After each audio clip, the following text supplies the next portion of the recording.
What up, nerds, and welcome to another skeptical episode of Straight Chilling, the weekly horror movie review show where you chill and we kill, slice, dice, and chop up yet another horror movie. My name is Bob. I'll be your host for the evening. This is episode 468, recorded Sunday, March 24th, 2024. Tonight we're talking about Late Night with the Devil, finally. Before we get into it, let me introduce everyone else on the show. First up, calling in from Washington, D.C., we got your boy Randeezy. What's up, man? Are you waiting to receive my limp penis? How's it going, buddy? Good to hear from you. Good to talk to you. I'm ready, excited to have a nice chat tonight. Yes, all about limp dongs, apparently. That's, what the hell is that bump from? Are you watching some sort of... Oh, man. I'm going to take you on a journey after this episode. It's too much to get into right now. That's a whole subgenre of porn I'm not familiar with. Can't wait. Yes. Can't wait to find out. Next up, calling in from Seoul, South Korea, we got your boy Soju. What's up, man? Oh, what up? It's your boy, the great Soju. I see some danger for one of you. A strange blue wave made of plastic crushing you. Oh, it's our boy Bob. Oh, God, no, Bob. Getting crushed by all those blues. No. Oh, that's my kink, actually. So I'm good. I'm good to go. Being crushed might be a real kink. I would be very highly surprised if it wasn't. Oh, it is. Oh, just stack all my blues on top of me. That's why I keep buying more. I want to die. I want to be death by being pressed by blues. More. I need to feel the weight. Last but not least, making her very first appearance on our show, everybody welcome our good friend Liz from Scariest Things. What's up, Liz? Hey, y'all. Thanks for having me. Yeah. I'm excited to be here and talk about the devil. Oh, hell yeah. Yep. This is we've been trying to get this collaboration going for I think almost 2 years now. We've Randy and I have been going to the Overlook Film Fest for the past few years. We met you and some of your co-hosts there and started talking about nerd related things and our podcast and whatnot. And we've been trying to get this going for a while, and we're really stoked to finally have you on the show. And why don't you let everybody know about your podcast and where they can find it? Okay. I'm Liz Williams. I'm one of the co-hosts of the Scariest Things podcast. We talk about that we're the gateway to the trends and tropes of the horror genre. So what we do every week or every other week is we kind of pick a topic: sexy horror, serial killer horror, best remakes, and each pick 3 and walk you through that. We also have a website called thescariestthings.com with 1 T, where we review movies, books, games, all sorts of horror and horror adjacent properties. So I'm in good company. Right on. Yeah, for sure. So check out Scariest Things everywhere you get your podcasts for sure. It's a good listen, a good sit, and looking forward to be back in New Orleans with you guys here in a couple weeks, actually. Yep, just a few weeks out. Yeah. So close. So close. Well, before we get into the main event, let's tackle a little bit of housekeeping real quick here. This is your final reminder. Our April poll is currently posted on our Patreon website. If you guys support us at the $5 level or above, you get the chance to vote on a movie we're talking about this April. The theme for April is AI. April Fools. What a perfect topic for this episode. And you got 3 random movies that were chosen by the AI overlords. We don't know what they are. You don't know what they are. Random option number 1, 2, and 3. Little bit of change up here in the numbers. Nothing too crazy. Option number 1 sitting at 14%, number 2 at 59%, and number 3 is coming up. Some sitting at 27%. So who knows? The past couple months, there's been like crazy upsets in the last 24 hours. Well, it is your last week to vote or upset. So here you go. We're heading into April soon. Don't upset The trend has been to upset. Yeah, well, impossible to avoid, I assure you. I'm always upset. That's my secret. That's my secret. I'm always You know what it's like to go to sleep every night knowing you work for a bunch of psychotic killers? God damn. I know what that's like, actually. So get your votes in. Just a week or so, a little over a week left to do that. And we'll see what random movie we're talking about this April. And in other Patreon news, we're dropping mini-casts every other Friday. Last Friday, actually, we dropped a Q&A with the two directors of Late Night with the Devil that we recorded at last year's Overlook Film Festival. We've been sitting on that for like literally a year. Finally put that out over on Patreon. So if you are interested in hearing what the directors were thinking as they were making this movie, that's available for you. It does have some spoilers, so try and watch the movie before you listen to it. Next mini-cast we're going to be dropping on March 29th. That's this coming Friday. And you boys, Soju and Randy, are talking about the latest season of True Detective Night Country. Yeah. Randy and I tag team in that one. That's a rare mini cast right there. Yeah. It is. It's a diamond level mini cast. I've just invented a tier system. So extra sign up for that one. Yeah. Cool. That was a pretty interesting show. It seemed to have some like Thing vibes going on with it. Lopez, what's a sneaky Christmas horror, Bob? Issa yes, Lopez. Issa Lopez. Directed it. Previously did Tigers Are Not Afraid. Big fan of that. Check that out. Dropping over on our Patreon website this Friday. And speaking of Patreon, we do have a brand new Patreon supporter. We got to give mad shouts outs too. Big thanks to Eddie M for signing up on Patreon and showing us love. Every dollar you guys contribute goes right back into the show. It really does help us keep the show going, as is tradition around these here parts. We owe you the straight chilling salute. This one goes out to Eddie. Slap my ass. Thank you for joining, Liz. That was very diplomatic of you. These guys are idiots, but I guess, I'll do it too, I guess. What? Slapping ass? What? I thought we were saluting. What's going on here? When in Rome, I'll be an idiot too, I guess. I'll slap When in Rome, slap some ass. They did slap some ass in Rome. I think so. I think we all can agree there. Gentlemen, this is Democracy Manifest. Okay. Oh, weird. Boys. That's some weird bumps this week. Strange goings on.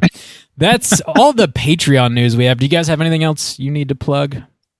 I do have something. Yeah. Actually, there's something we all need to plug. Sure. I believe this week is the episode that will be dropping over on Plug It Up, where we all three featured talking about spring. Finally, Bob, that's one you've been pushing for a while.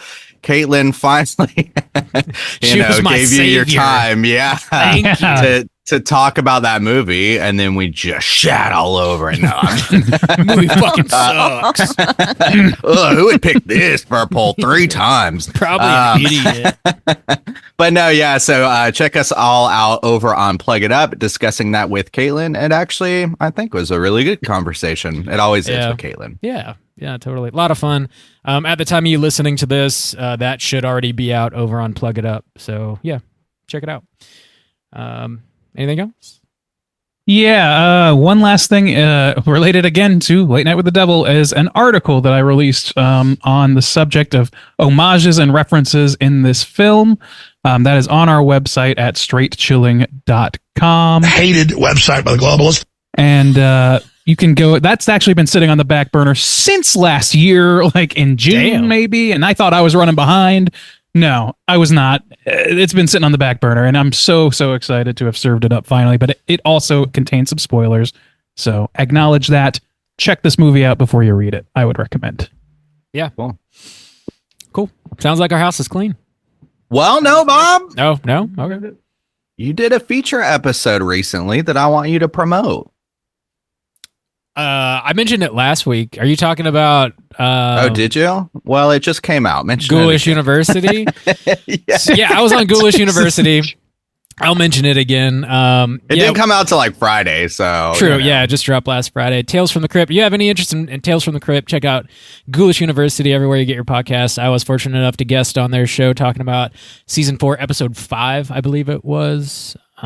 Beauty Rest is the name of the episode, and yeah, it was a really good conversation. Had a really good time watching some Tales from the Crypt because I haven't seen any in quite a while, and they're just going one episode at a time until they work through the whole show.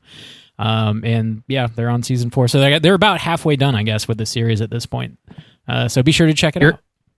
You're officially a Ghoulish University alum. Congratulations. I am. I'm the lunch house is lady. clean. Yeah, I think the house is clean. Okay. Makes sense. Yeah. Here we go. This house is clean. All right, let's get into the main event. We're talking Late Night with the Devil, and we're kicking it off with the back of the box. What's on the back of the box?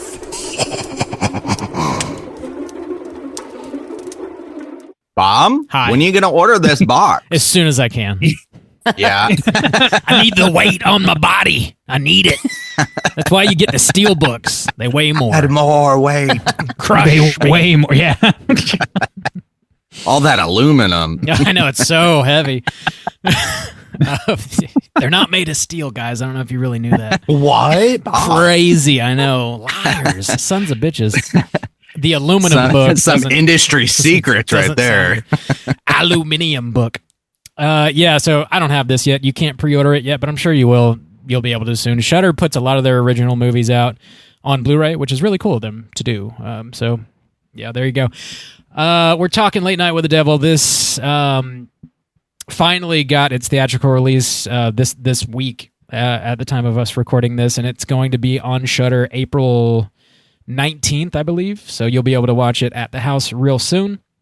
This is rated R with a runtime of 1 hour and 33 minutes. This was directed by brothers Cameron and Colin Carnes. It was written by them as well. Stars David Dastmalchian, Laura Gordon, Ian Bliss, some other wonderful folks. Plot synopsis brought to you by IMDb is as follows. A live television broadcast in 1977 goes horribly wrong, unleashing evil into the nation's living rooms. Hollywood's gone from not being very cool to really being uncool, hadn't it? Preach it, brother. That's... I don't like that guy's... I don't know why we got so many bumps from that show now. Buddy, you have no idea. In an hour, I probably recorded like 45 bumps. You need a hug. I'm sorry. So we've worship God. Goddamn. As we've already mentioned, we've all seen this before at various festivals over the course of the past year. But would we recommend folks check this movie out? Liz, why don't you kick us off? I would absolutely recommend that folks check this movie out. 100%. Right on. Do you think, is this something that you need to see in the theater or wait for Shudder? I have seen it now twice in the theater. I was lucky enough to be at the world premiere at South by Southwest last year. And then I just saw it preparing for this again. And while I think it's great in the theater, especially if it's a packed house, I think this also might be one that would benefit from watching it in your living room, since it is a talk show and supposed to be, you know, what people were seeing on their TVs. So I think you would be fine either way. Yeah. But I want these kind of movies to make money at the theater. So go out and spend your dollars. Yeah. Yeah. Copy paste for sure. Ray and Deezy, what about you?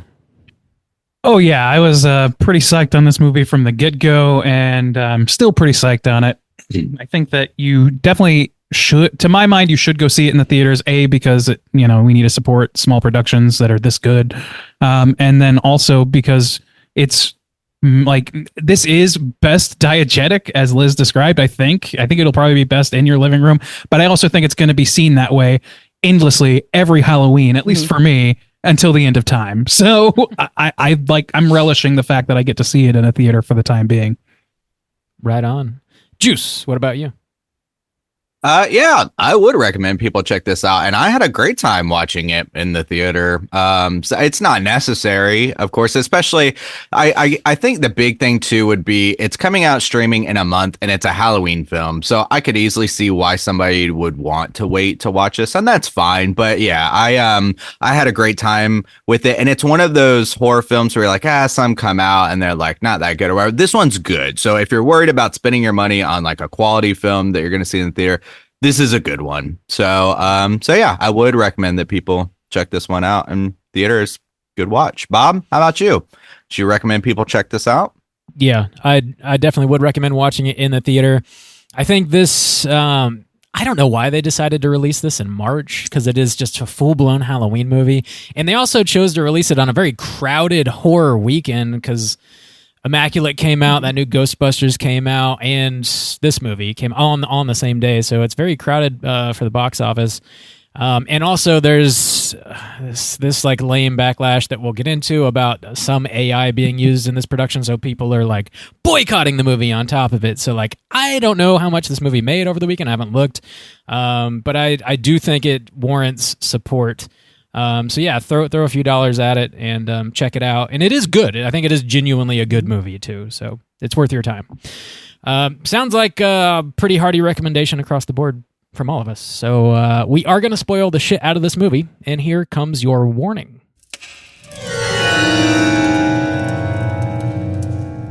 Spoiler warning.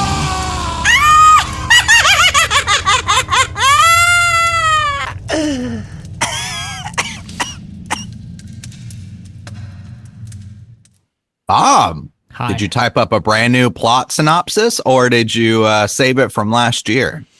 I typed up a fresh plot synopsis okay. Whoa. just for you.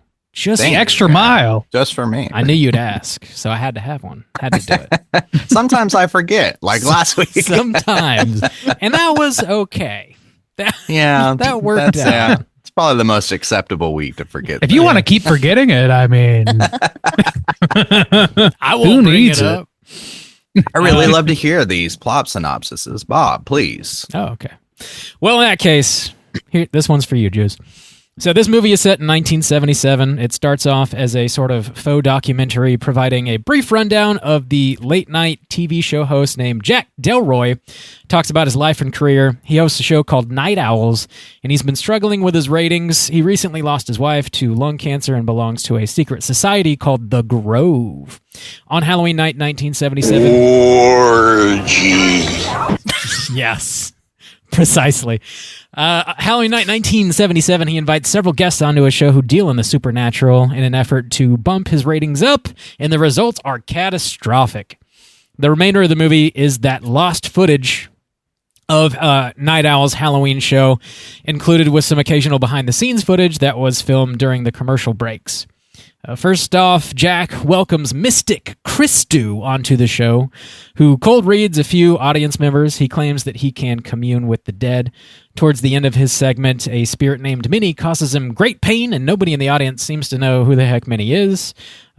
He walks off. Next, Jack welcomes the famous magician turned skeptic named Carmichael Haig onto the show.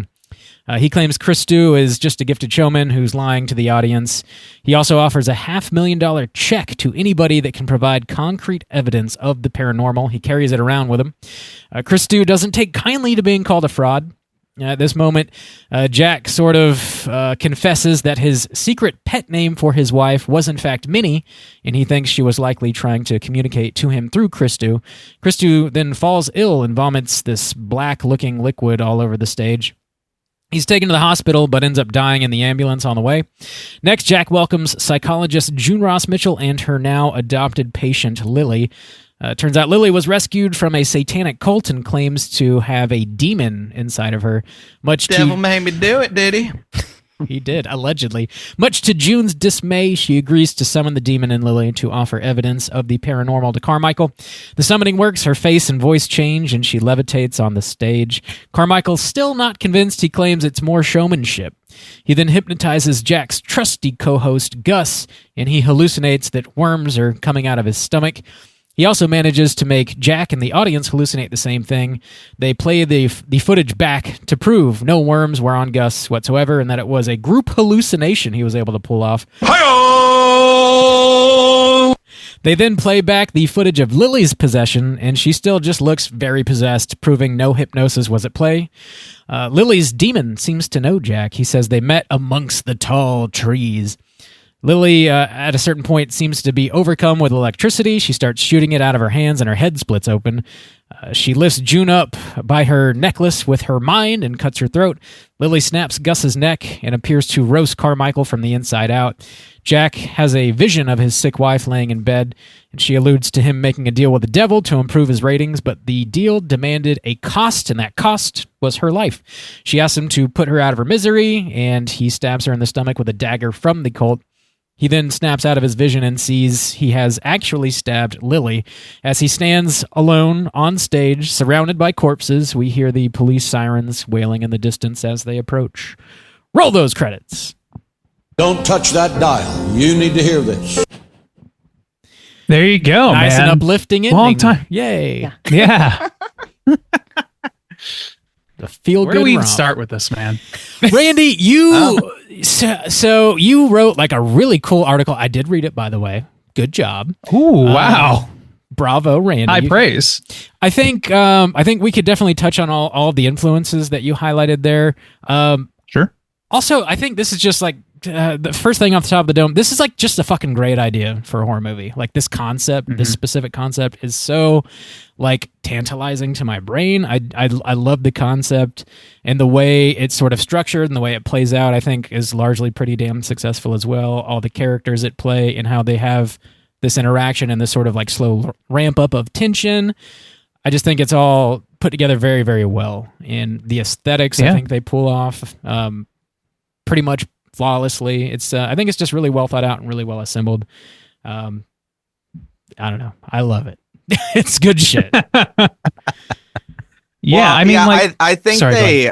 think that not only it's smart like to base it in this talk show, and it's fun to go retro, and it just seems to hit the right notes by, hey, let's make it a Halloween special, and we can use this these retro looking Halloween costumes and all the like textures and everything that they choose in here too. It all just stacks on top of each other in this wonderful way. So already the aesthetics of the 70s like look great too. And then to also add in that Halloween element, which just like elevates it more. I love the theremin aspect to it. You know, those things that we mentioned when watching old, Simpsons specials and stuff, that was from the 90s, but sometimes they're pulling from influences, that are coming from the era when they were kids because they were writers in their 20s and stuff. So it has this like trickle down influence on us.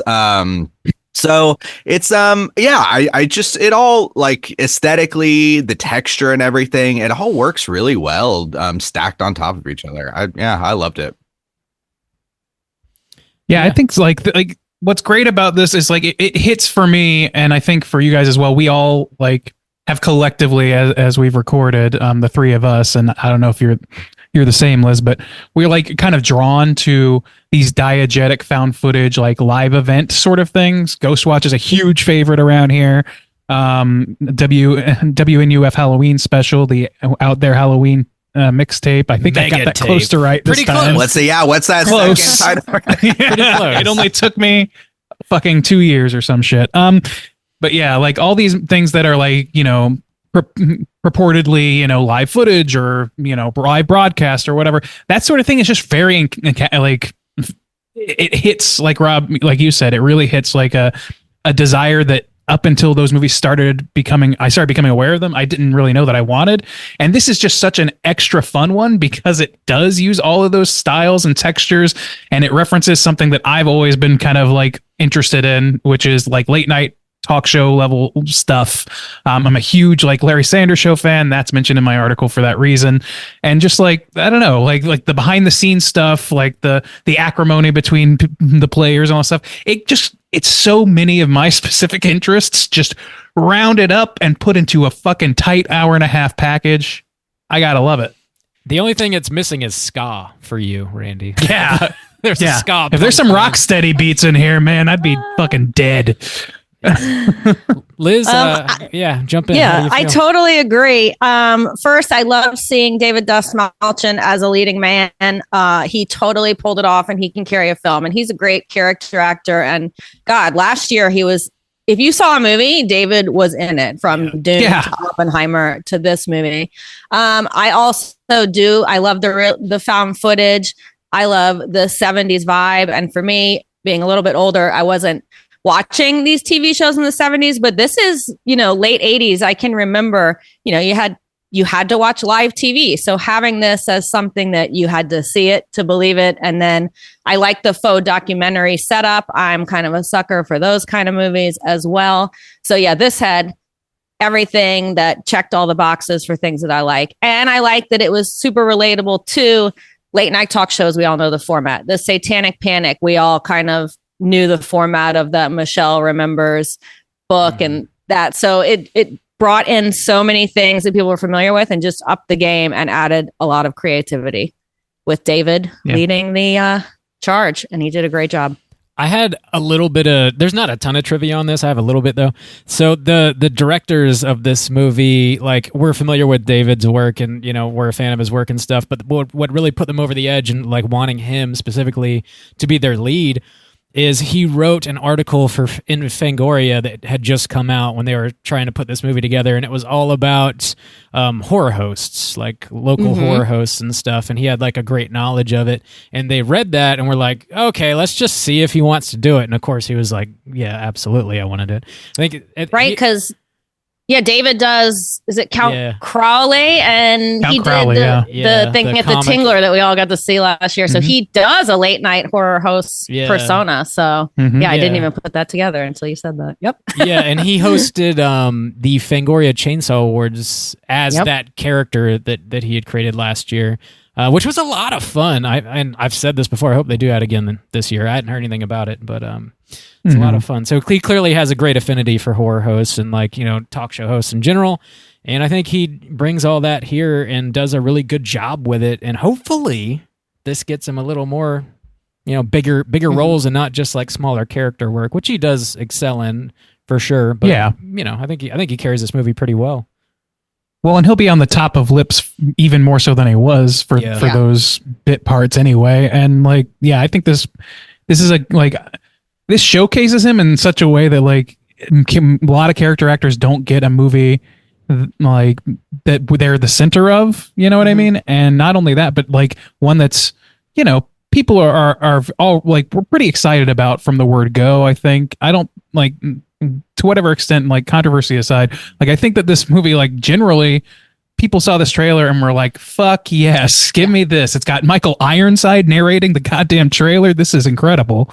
So like, I don't know. I just think this is really hitting on a lot of like, especially horror fan interests that are just like peaking right now, or at least like very much in the mix.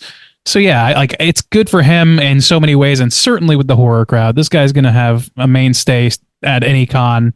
He's going to have a table at any con he ever wants to go to for the rest of his life. Yeah. So, sure. So speaking of like some of the elements too that were touched on, it's another thing to like, you know, we were talking about like stacking the aesthetics, like weaving them in with the Halloween, but also to the horror element. So talking about why like horror fans would be drawn to this. I also think that they impressively were able to work in like so many different like little elements that all work well together, because you do have the main aspect of the possession, which, you know, nobody's going to be like really new to. I mean, even last year we had, you know, Exorcist Belieber and you have all the Annabelles, you have all the thing, you know, that's been a popular thing for a long time now. The Conjuring movies, most horror fans are going to be familiar with that. But to be able to touch on, I love how they brought in the hypnosis aspect of it. You know, you have the cult aspect of it. You have these different things weaving together so well, again, under the guise of like Halloween or the tint of Halloween. It's just an impressive, chill movie. It's a thing where it's like I'm being impressed by the craft of it, not the hugeness of it. And I think so many people have, or I don't know, as a moviegoer, I've gotten a little worn out by movies just having to go bigger and better and show me like more shit. And it's fun to get a movie that's bigger and better in its concepts, because like when you really start to pick this apart, like we have to, when you're like picking at these elements, you're like, wow, this is really well crafted. Each one of these elements weave together and stack on each other so well that it's nice to have this bigger, better moment that's more like intellect, or just from a craft standpoint, not just like, here's some big boom, you know, it's just some shit. So I don't know. I love as a horror fan to get all these like elements on top of something that's already familiar and have them work so well too. So yeah. Mm-hmm. Yeah. I think the inclusion of like the Bohemian Grove type stuff and also like sort of indirectly referencing the Michelle Remembers book, because like it's like both kind of timely things. People have been talking about Bohemian Grove for a while, I guess, but like the Michelle Remembers stuff, I didn't know anything about that until the documentary came out last year. Satan Wants You, which is all about that. This book that a therapist wrote with one of his patients. Get behind me, Satan. God damn it. About allegedly like unearthing all of these locked memories that she had being abused by this satanic cult. It was all false, all completely made up. And they would go on talk show hosts and do things like this. And that allegedly was a large part of the beginning of the satanic panic. So like that documentary coming out kind of helps cue up this movie a little bit too. For me anyways, you know, it informed me quite a bit. So I think there's a lot of these things are just like kind of on people's minds already too. So this is just sort of like a really nice culmination of like all of these different aspects. And it doesn't feel jumbled or like forced in any way. It feels like pretty cohesive and just well written, I think, largely well written. There's some of the like behind the scenes stuff took me out a little bit. Like I like the additional information we get in those sequences, but there was a moment when I was watching the movie, I was like, who exactly is filming this? And like, why are they filming that? I was a little confused by that, which, you know, some found footage is what it is. It's rarely airtight. But that was something that did kind of take me out of the, like, the quote immersion, Randy. Did that, I know you're an immersion man. Did that take you out you of triggered it? me with the word immersion. Triggered! Oh God. Yeah, no, I kind of agree. And like, here's the thing is like, again, I'm a big Larry Sanders guy, and that is essentially like how that show operates. They do diegetic interviews with celebrities as if it was a show, and then they'll show like a tight shot of Larry, like talking shit with the guest, or like telling Hank to shut the hell up, or so, I don't know, whatever it is, like, or behind the scenes or whatever. Like it's a single camera setup, just like this, and like it's like that connection to me. I guess I was maybe super prepped for that. And so as far as immersion goes, I wouldn't say that it helped my immersion, because there's that question of like, wait, who's filming this and why is nobody acknowledging that they're being filmed? That sort of thing. Like very private conversations they're having. Yeah. Right. Things they definitely don't want other people to hear. And yet there's somebody with a grainy Supermax camera standing next to them or something. And like, so like if you interrogate that, it does like hurt the immersion to a little bit, but I think I'm just like, I've streamlined that for myself because of my fandom of Larry Sanders and the Gary Shandling projects. So I don't know. For me, it wasn't a big deal, is I guess what that lands You've on. been conditioned. Yeah, I have. Liz, did that bother you at all? Did that take you out? I definitely thought about it. Really, just who's filming and why is the camera so still and right in all those conversations? Maybe if they had done something where it was more sound and more of a shaky cam, even though I love a found footage where there's a reason why the camera is not shaking. Maybe for those pieces, if it had been more of a shaky cam, like almost clips from someone else on another camera, hearing something far off, to put it together into this documentary format. But I think I was so in for the movie that I forgave that.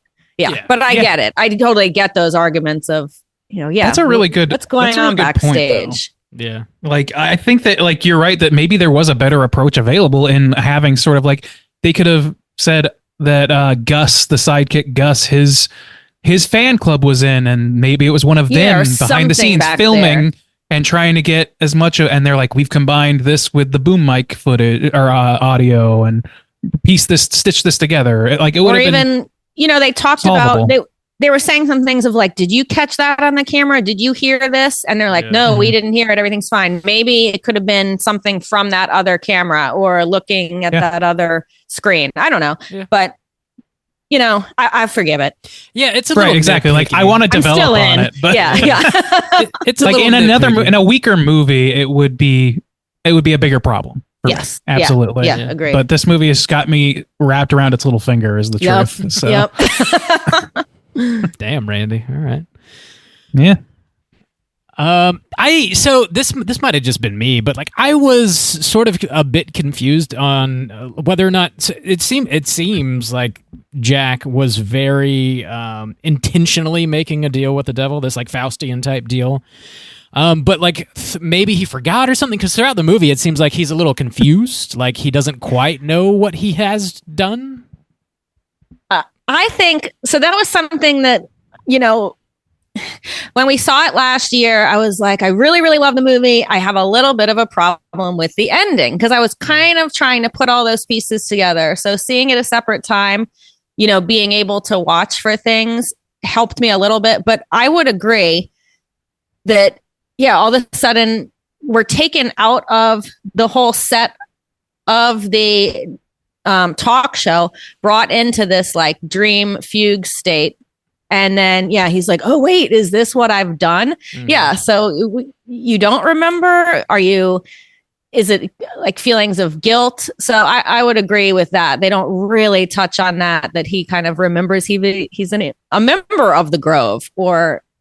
I don't know. I kind of feel like he does. Like, I don't know. The ending is just a little bit confusing, like you say, but I think that like the way that it's positioned throughout is that I take it as he has definitely made a deal with the devil. Mm-hmm. He definitely knows that his wife paid the price. Maybe he didn't know that until it happened, that would be his price. Maybe that's what it is. Right. But like ultimately, like as he's going through this, he is not afraid, even as this shit that he clearly believes in is happening all around him that should alarm anybody. But it doesn't, because he's made that deal. He knows he's made that deal. And to me, that's him being like, well, this is all about the ratings. Whatever happens here, it's all in service of the ratings, which is what I traded for. Mm-hmm. It's all going to work out in my favor. It may be spooky. It may be scary. It may like freak me out. But ultimately, this is going to work out in my favor perfectly. I'm going to be on top again. But it was a monkey's paw situation, because I think that what he traded for was the best watched show in ever or whatever. And it became that by virtue of being a complete deadly disaster. Yeah. Yeah. I felt like, though, he was kind of like realizing, I don't think he signed up and he said, yeah, I know I'm making a deal with the devil for the ratings. I want to be the number one talk show. I want to overtake Johnny Carson. They say Johnny Carson by name. I don't think he realized that his wife would be the price he had to pay. And as he came through that, so I think there was like different levels of what he really realized. And then maybe when she was dead, he just said, well, fuck it. You know, now let's just go all out. There's no stopping, but I've got to get back up in the ratings. I made this deal. I lost my wife, but I dropped to, you know, 6th place or something, they said. And now I've got to get back up. So that was just the only maybe problem that I had with it, was kind of his dealing with his reactions, the result of the deal with the devil. Yeah. That was kind of my take on it too. You know, kind of the monkey's paw situation. I didn't really realize that. I feel like they could have cleaned that up with his reactions, and it would have been more impactful, because one thing, you know, that they do a good job of, we see that you know, he's willing to put these people at risk, to exploit these people to benefit himself, and it goes on and on. And then, you know, it ramps up to a dangerous level. And I feel like that they could have, you know, if him making the deal, I feel like they could have sold it more as like, yeah, he unknowingly did it because he was part of this group. And he's like, yeah, this group is gonna help. Like, he joined the group because the social thing, for that purpose. And then, it has these ties with the devil, and like him maybe being more surprised that the devil shows up. But yeah, he plays it as more confused of like, I don't know what the fuck's going on here.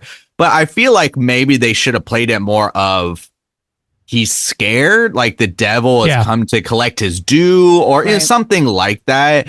So yeah, I do think that they could have cleaned that up a scotch, especially for more impact.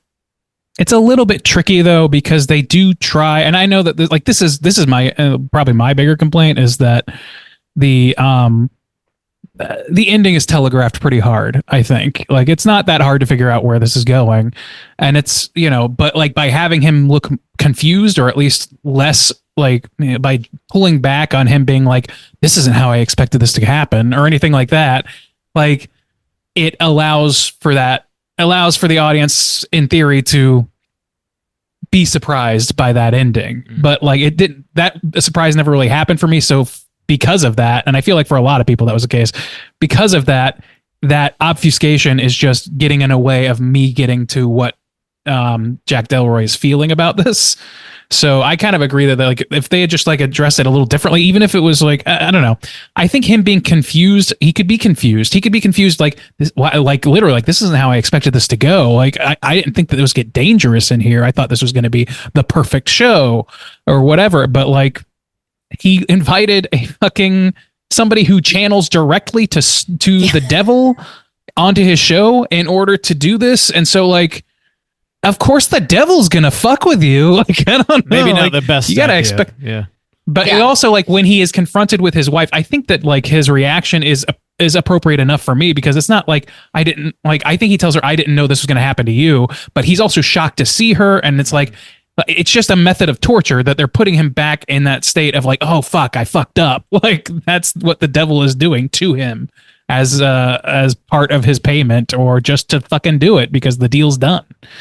So I don't know. I think it's arguable that you could wave that away. I think if you want to, and I want to. Yeah, I'm willing to. I'm going to. Yeah. Yeah. It might not be a perfect ending, but I think overall the idea and concept is strong enough and entertaining enough that like I'm not too hung up on it. I thought it was worth talking about though. Randy, there's the Carmichael character in this movie is very clearly influenced by James Randi, who was a magician who turned. I don't know if you'd call him a skeptic, but he would like debunk other folks' tricks and whatnot. There's a documentary about him too. Do you remember the name of that? I can't remember. It's an honest liar. Is an the name honest of it. liar. That is worth watching as well. Yes, it is supplemental. And material.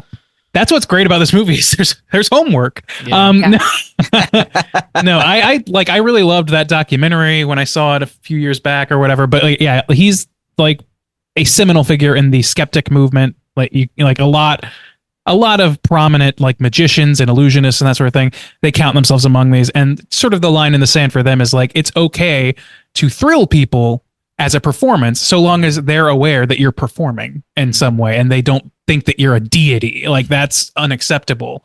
So what's interesting about this movie is that they bring Carmichael Haig on, who is clearly a stand-in for James Randi, but he's kind of a shitlord, and he kind of like is just a huge piece of shit that just smugly like he just loves taking people down versus James Randi, who at least in that documentary, in fairness, I never met the guy, but like he seemed like a pretty decent dude who was just like trying to like help people not get one over on them. But like this guy is not that. He is very much in service to himself exclusively, which is kind of given complete legs towards the end, at the end of his life anyway, when he is like offering himself to Lily or whatever's coming out of Lily in those final moments. It gets cooked from the inside. Like that shit. Like I kind of loved the way that turned on him. Like at first I was like, man, they can't do this to James Randi. This is fucked up. But the way they handle it is really like cathartic and great. So fuck it. You know, like we'll have evil James Randi in this movie. I like how the Carmichael character so quickly went from being a hardcore skeptic to just immediately worshiping the devil as soon as he arrives. he like even tries to get access to Bohemian Grove and all that stuff at some point, trying to sweet talk Jack Delroy into letting him into the club. So that mainly for the orgy. Mainly for the mainly for the orgy. To be fair, I mean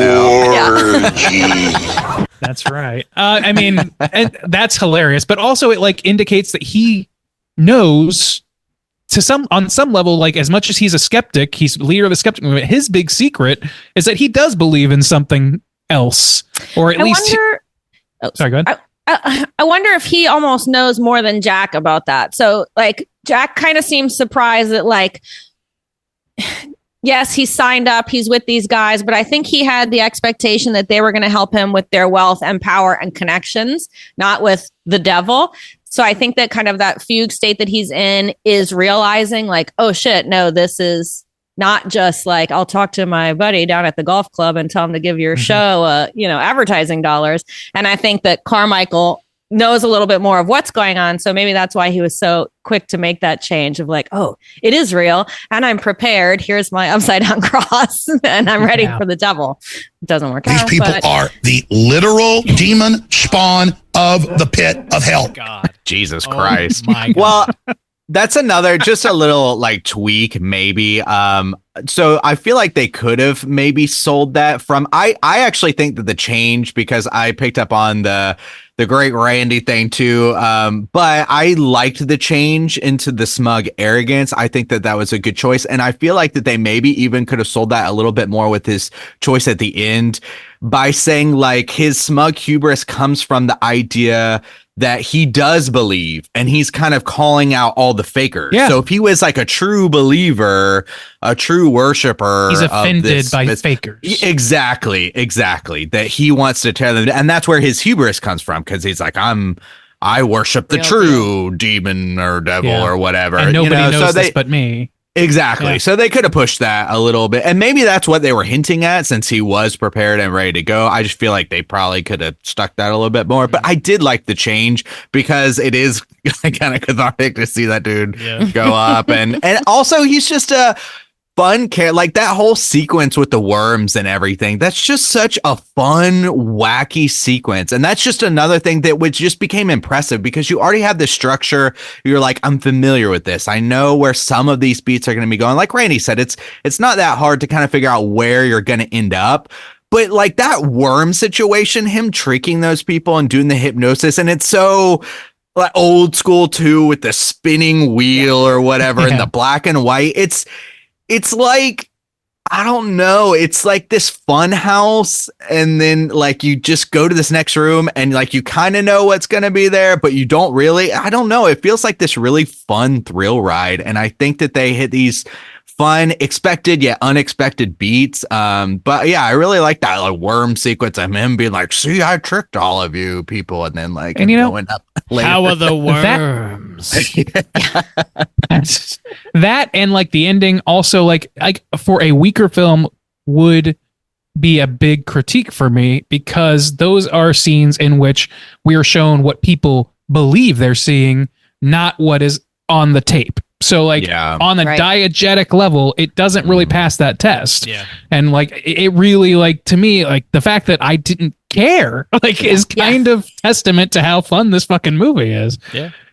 I agree. Didn't Carmichael also try to give Satan the check that he carries around? Check. Yeah, he gives him the check. Yeah.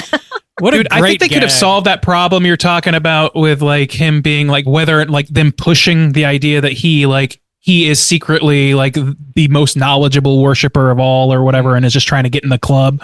Like, I think that they could have pushed that by him being like, finally, or just having one line of him saying, finally, my time has come, or something right before he offers himself to Satan and gets fucked horribly.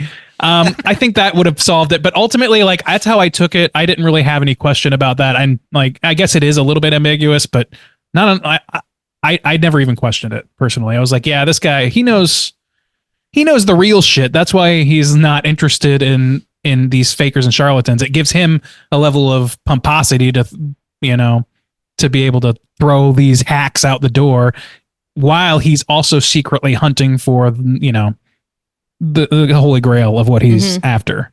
So orgies. The orgies. Yeah. Which, if anybody wants to send out a secret, society message to Soju, 50-50. Naked party in the woods. How's that for a slice of fried gold? Yay, a good bump. Thank you, Randy. I'm trying to get our numbers up, boys, It's all for the numbers. Yeah. I will eat your ass. I'll pay that sacrifice, Wow. I'll attend the giant secret multimillionaire billionaire orgy in the woods. Take one for the team, okay? It's for you guys. I'm doing this. You can give a quality rim to a Soros. You're in good shape, buddy. Quality rim. The Christou character I liked quite a bit too. I don't know that he was like exactly as close of a 1-to-1 as like the James Randi influence was for Carmichael, but I think he did a really great job. I love that he came on with this really thick accent, and then when shit started to hit the fan, it's gone. He's like, he hey, suddenly man. sounds like Hank Azaria. Yeah. Something's fucked up. It's like, oh, okay, that's not. Oh, your what the real voice. No. Yeah, that was a nice. I mean, touch. he's a stand-in for a lot of different guys. Yeah. Just basically Right. anybody who Randy came on and debunked, he was that guy. Or that person. So I think that him having a little bit more flexible personality was a benefit to them. And I think that the guy did a great job. Whatever this actor's name is, I'm sorry. Ooh, I don't know off the top of my head either. Faisal Bazi. I don't know. Yes, probably Faisal did Bazi mispronounce is Chris Stew. Yeah. So like I thought he did a great job. Like when he like had his his cold readings started off so cringy and hilarious. But like did a great job at like ramping it up to that moment. I think of him like his eyes bleeding or whatever happened, like him freaking out, or his nose bleeding. That's what it was. But like I kind of wish they had given a little more time to his to him being like directly debunked, because like they do have that with Carmichael, but I wanted it to be more of like a hands-on thing or whatever. But I also know in my heart that would just pad runtime in a way that would probably break down the pacing. So I can't really fault it. I just want more, I guess, is the issue. Yeah. Yeah, same. I like that Carmichael has that private moment with the ladies that he cold reads successfully, and they're like, yeah, there was this nice lady in the lobby, and she was asking us all these questions. We had to fill out a questionnaire and stuff like that. So it does kind of at a certain point make you think, oh, is this all just a really well put together hoax? Is this just an elaborate hoax? Yeah. So, and if Carmichael could have like systematically broken that moment down and been like, that's actually your assistant, isn't it? Or something like that. Like, and like been able to break that down and or at least cast aspersions on it. Cause Jack is he's going all in on it for the ratings, and because he also knows that Supernatural exists. But like, I don't know. I think they could have probably done a little bit of that, just at least touched on it. And that I would have like just really put that over the finish line for me. Yeah. Yeah, I agree. Should we touch on the AI stuff before we land the plane? I guess Sure. Since it's like such a hot button topic currently on the internet. There's I guess maybe three or four images that the design team on this movie used AI to generate, and apparently they did tweak those images, so they're not 100% AI to my knowledge.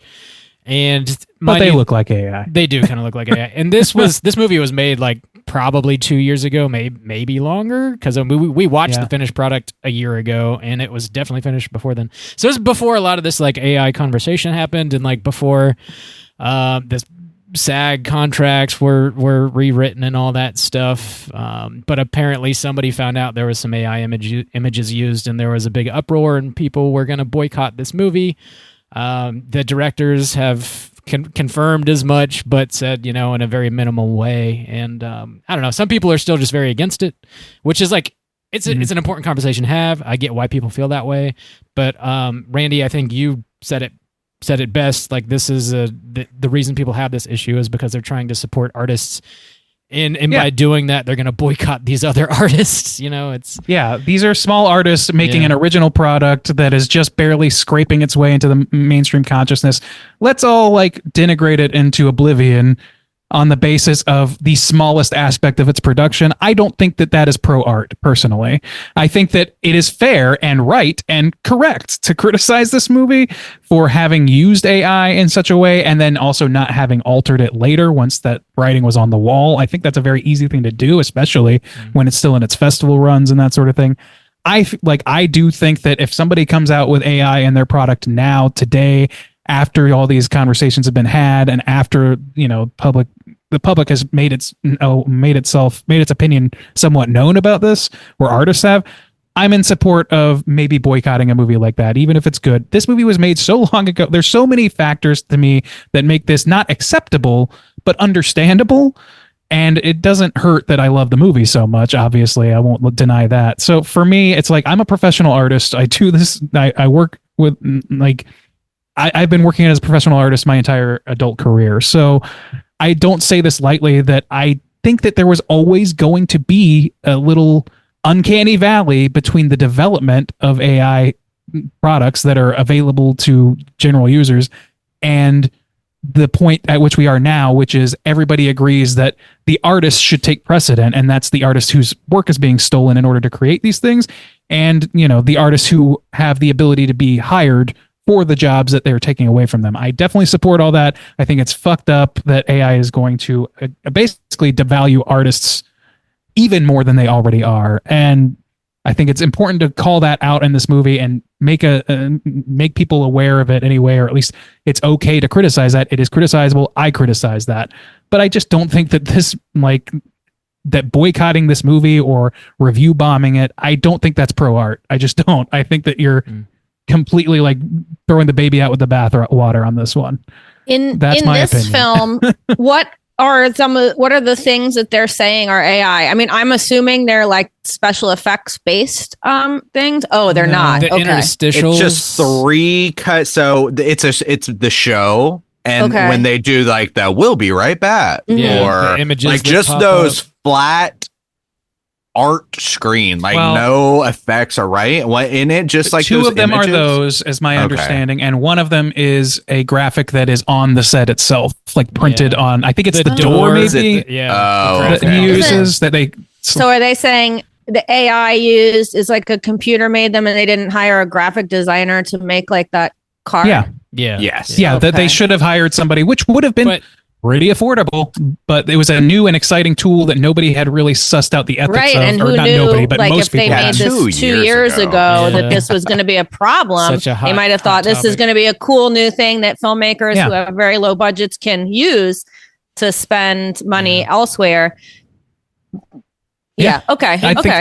They had a design that team. Surprises me that that's what it is. That I believe chose to use AI. So it's not like they just didn't hire anybody, but no. But I do think that like I said, I do think that if they they had the opportunity to make adjustments as things became clearer, and I know that there's a lot of push and pull with the film industry and artists in general about when is a product finished. A lot of people are very not cool with any director's cutting or anything like that. Maybe they were just wanted to let it speak for itself and live with whatever mistakes came out. Well, this is one of those mistakes, and I think that they would probably be willing to admit that at this point. It seems like they're at least kind of doing that now, but they're still having to stick with their staff. They're not going to throw their staff under the bus because it was made in that kind of environment. And ultimately, I still think it's a mistake to keep it there long term, but that's coming from a guy who doesn't necessarily have a problem with retroactively, especially this quickly retroactively making adjustments to your wide release. I wonder if it has anything to Cats do... was being edited in real time while people were watching it. Right. I'm just kind of, looking at the production groups to wonder if that was something. I mean, they're Australian. It's a studio that originally made it from the UAE. IFC Midnight picked it up at South by, but so I wonder if in where they were making it at the time, it's not how we're looking at it as more controversial. In the UAE, they might be UAE is already, but I know that they were in, at least the story that Desmalchian said on his response to this, and that I believe the Carnes said as well, said that they were kind of in the room. They were aware of this decision, but they also were oh, this is a cool new technology. That's kind of nifty. Right. It looks like what we need. It's only on screen for 2 seconds. Let's just go for it. Seriously. Okay. Yeah. Yeah. So yeah. Also, I feel like we're like you kind of hinted at, we're used to, especially with a lot of the films that come out that people are anticipating, being able to be changed quickly. Obviously, studios throw a lot of money at them, and a lot of it is just change the CGI over here. So, you see something in a trailer, they cover it up with some shitty looking CGI anyways. And we hear about all these recuts and stuff like this. But for a smaller movie like this, I honestly don't know the availability to change something like that 2 years down the road as it's about to drop in the theaters. I would assume it's a lot harder to just be oh, yep, we got to switch out I don't know. Maybe it's not that hard, but I would just assume that I'm trying to think about imagine the, our boy Franklin Rich made The Artifice Girl 2 years ago, and it's doing these things, and he had this like image in the background would he be able to just switch that out? No, I don't think he would be able to just that's the thing. switch that out on the fly. Even if he was willing to and did, the thing is he doesn't own the movie anymore. Like these guys don't own the directors don't own the movie. Yeah. So it's really up to the distributor, like if they're willing to. So and if they really, I guess, think it's that big of a deal, since I didn't even know, like just not reading, I had heard that there was some controversy, didn't do the research, assumed it was special effects based. But when you said, oh no, it's like the thing that says, we'll be right back. I'm like, I get it, but okay. I feel like I could have made that with clip art, and I'm not a graphic designer. And that's the thing. Like, it's not. That's the thing. That impacts the movie in any significant way at all. It's set dressing. And like that impacts the movie, sure, but it is nothing but set dressing that could. For as far as the efficacy of replacing it, whether or not if they were to go in and replace it, I think it wouldn't impact anything. First of all, to change those things, it wouldn't. At least in terms of the visual experience, I don't think there's a problem doing that. The problem comes with it's really easy, actually. I think to like just based on my knowledge of editing, to just like swap out a card, like that's extremely easy. But the fact that they have one on the set is a lot trickier. They would have to like rotoscope that shit out, and that's time insanely not cost effective. So I can understand that hold up, but to me, like at least the cards, man, you could like there's already people making their own versions of the artwork that they used, like artists. They're like, hey, buy this from me for $500, and you'll become a hero for rescuing this movie from AI or whatever, however you want to position it. But I don't know. Ultimately, to me, it's like this is getting in the way of a movie that is in a rare position to get crossover success in the horror genre while also being pretty fucking original and good. Like this is not the movie to put its head on a pike, in my opinion. And why not do like one of the Star Wars movies that uses dead people? Yeah, totally. I don't know. It's just interesting. Folks. This is just like something we're going to have to talk about in the future, and things just another, I don't know. I almost want to say stumbling block for independent filmmakers, because it's got to be easier to use that than to find somebody to do what you need to do and coordinate. I don't know. I'm not a filmmaker. I think it's just something interesting and another part of the process. But we're in a very nebulous zone with that technology as it is. So. I'm guessing they made this in 2022. Probably towards the beginning, because you've got to submit to something big like South by, and that comes out in March. So, I'm not gonna fault them. Yeah, I know another got helicopters. They got cocaine, and they are partying. I know another really they're spending their money on popular production that uses AI on a weekly basis. And we do. We're gonna take them down. We wouldn't dare take them down. Hey, we've employed a graphic designer. This is all on the up and up, baby. I edit nothing. I use AI. I use AI as a background on the behind the scenes, and it's purely because I think AI sucks so bad that it makes funny images when I put in basically the synopsis of the movie. So that's the whole purpose of it. And if somebody wants to come for my scrote, have at it. Not my scrote, guy. Leave my scrote. I thought that was important to touch on anyways, but I think we're on the same page generally speaking. Are there any other big points you guys want to touch on before we rate this movie? Nah. What I can think of. I think we touched on just about everything. So let's go ahead and rate this out of 5. Liz, why don't you do us the honors and kick us off? How do you feel about Late Night with the Devil? I'm going 4 out of 5. I really, really enjoyed this movie. Liked it again on second viewing, and I think this is going to be a crossover. Horror fans, like serious horror fans, will like it, and maybe a little bit. Some of the scaredy cats can take it. There's a little bit of intensity, but It's not Terrifier 2. So I think more people can see it. Unfortunately. Thank God. Thank God. You can do everything in that movie and not get boycotted, but But don't use AI. Yeah, for real, man. Don't use it now. We're not advocating using it now. No, we're not. Put that up. Oh shit. Yep, 4 out of 5. 4 out of 5. Solid. Ray and Deezy, how do you feel? Yeah, I mean, I've made it pretty clear that I'm very, very much enamored with this movie. Even now, I've seen it twice. It's been over a year since I first saw it. When I first saw the trailer, I immediately knew that was gonna be my most wanted movie to see at Overlook Film Festival. And ever since then, it's just been like me desperately waiting for today where I could talk about it with the world a little bit, because I just really love it. It's so many of my interests rolled into one. It's got such rich atmosphere, and it's building up careers that I think deserve to be built up. Like there's very few negatives for this movie. One is, to me, the AI. I think that like using that was a mistake. I think filmmakers ultimately at the end of the day did step in some shit on their way to making a great fucking movie. So I will ding a little bit for that. I will also ding a little bit for some of the quibbles that we talked about, like maybe pressing on Carmichael's knowledge of the occult a little more, maybe concealing the twist a little better, or alternatively giving Jack a little more emotive reaction as he's seeing what's going down.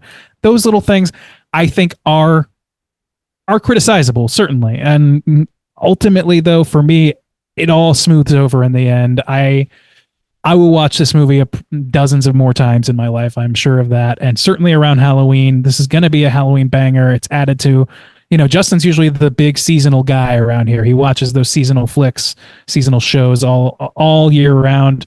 I'm not always as adherent, but this is going to be one.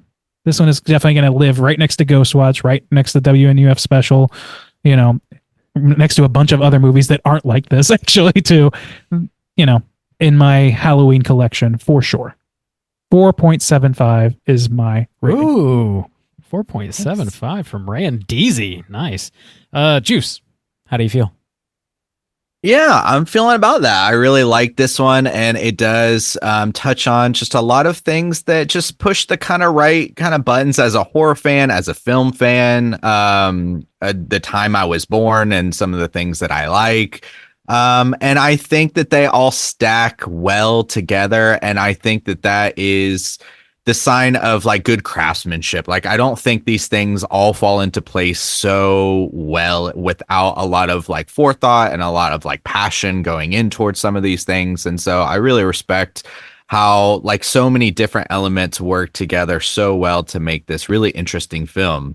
To speak, and the thing about it is that's going to go into the overall rating. How I feel about the film is going to be boosted a little bit, because we've said that we were just talking about this when Christmas season came around. When you specifically, or maybe it was on the Thanksgiving discussion, I think when we discussed Thanksgiving, when you specifically make a movie that is going to live for a certain holiday, you take some kind of risk, because people are going to reach for that one, or like potentially reach for that one a little bit more. And so I give a little bit more rating weight towards that, because I probably would be more likely to watch this one because I'm going to be reaching for it for Halloween. I'm actually like craving to watch it around Halloween. And so it's going to get more viewings out of it if it's good. And so, that deserves to be like considered. Like, did you pull off a good Halloween movie? Am I going to want to watch this for the next 10 years every Halloween? Yeah, probably. And so that's impressive, as opposed to like, Alien Romulus or something. It's like, that might be a great film when it comes out, but am I going to be reaching to watch like Alien Romulus every year? I don't know. Yearly? Probably not. Only on Alien Day. Yeah, exactly. So, well, if there's a Christmas tree in there, then all bets are off, as we know. So, I think that needs to be considered in that. So what I'm feeling I was feeling like a 4 for this and I think some of the things that kind of knock it away is a bit of the immersion.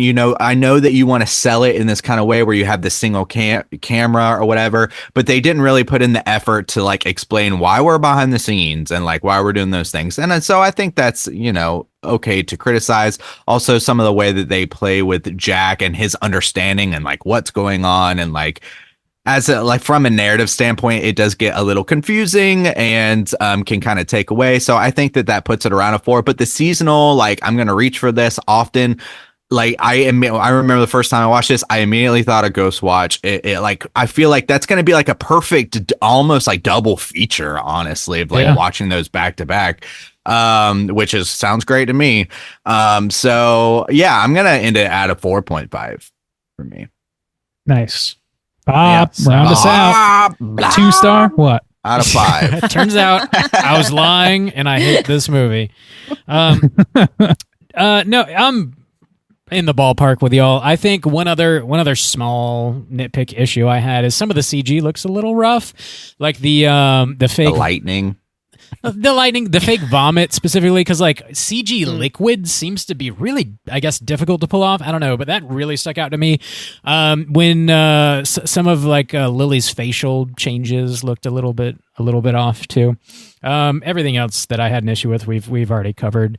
I just think primarily this is such a perfect idea for a horror movie, and I think largely they pull it off well. The vast majority of the ideas come through. The characters are really interesting. I think the pacing is on point.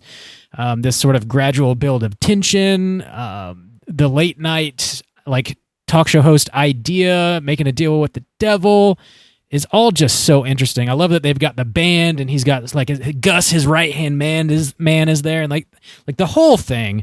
I think actually I might have preferred, instead of the behind the scenes stuff, maybe just like some commercials, full WNUF style, like show me the goofy commercials. I might have been okay with that, to be honest with you.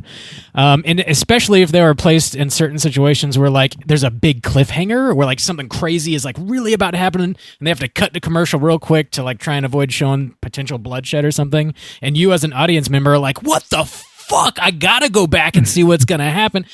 Could have like really built some tension potentially. But it's a really fun movie. Definitely one that I'm going to rewatch on Halloween quite a bit. And I think I'm going to come in with a 4 even for my score on this one. And that's going to put our aggregate at a 4.3. So pretty dang positive. Hey now. Let's go ahead and jump into our Rotten Tomatoes segment and see what the critics and users have to say about Late Night with the Devil. Certified fresh to death.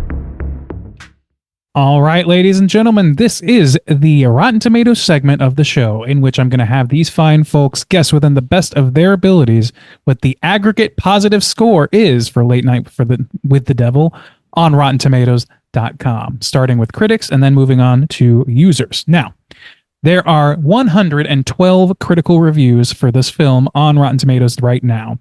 So keep that in mind as you're doing your estimating here. I'm going to start with Juice, I think, today. Juice, what do you think that the 112 reviews net out to in terms of positive reviews? This is tough because I don't know. Well, I think with the critics, I don't think there's going to be any like review bombing with the critics. Probably not. So, but I don't know. Maybe the controversy kind of like affects people in different ways and how they view this film and stuff like that. So I'm not going to like go too high, but I still think it's going to be positive. I think people are going to dig on this movie for the most part if they can separate themselves from that. So I'm going to take The Boys, Project 86, please. Ooh, all right. The Boys. All right. We'll go to our esteemed guest, Liz. Liz, what do you think? Are you going to go over, under? Where do you think this stands? I think I'm going over because I think 112 threw me because I feel like a couple weeks ago, this was at 100% with just festival reviews and maybe some advanced press screenings. Now with the AI I still don't think it's going to drag it down that much with some. So I think it's going to be somewhere in the 90s, like I'm going to say like 92 or something. All right. 92 you can do a 92 for me. I'm going to take 92. All right. Yeah. That's as good of a reason as any. Yeah. Bob, round us out. Are you going to go in the middle, above, below? What do you think? Yeah, it's like, it feels a little bit like cheating, but like Liz said, it was unavoidable. Everywhere is like, the first movie, Das Malchen, is the lead-in, has 100% on Rotten Tomatoes. Yeah. This is fucking everywhere. I'm sure it has gone down since the movie has actually been released, and I don't know what it's gone down to. Probably pretty damn high still. So with that knowledge, I'm gonna take the high road here with a 97.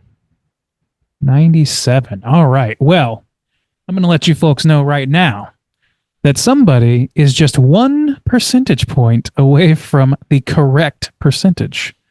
And that person is Bob. This is a 96% certified fresh film on Rotten Tomatoes to this day. We'll see if that holds in time, but I think it will. I have faith. I won, but I feel like I don't deserve it. I feel like I cheated, but I'll take it.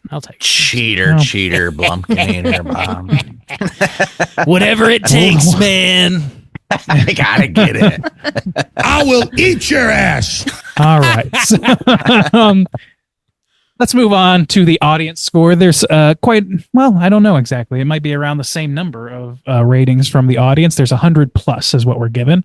So 100 plus verified ratings to cull through here. I'm going to go in reverse order and have Bob, why don't you defend your title here and see what you can do with this percentage. Whoa. Yeah, so this is the one that might have been review bombed a little bit. I don't know. I think it's going to be lower than the critics. Still not like crazy low. I don't think it'll be super low. So I'll take calculating. I'll take an 88. 88. That's a good year. Word. All right. Liz, how about you?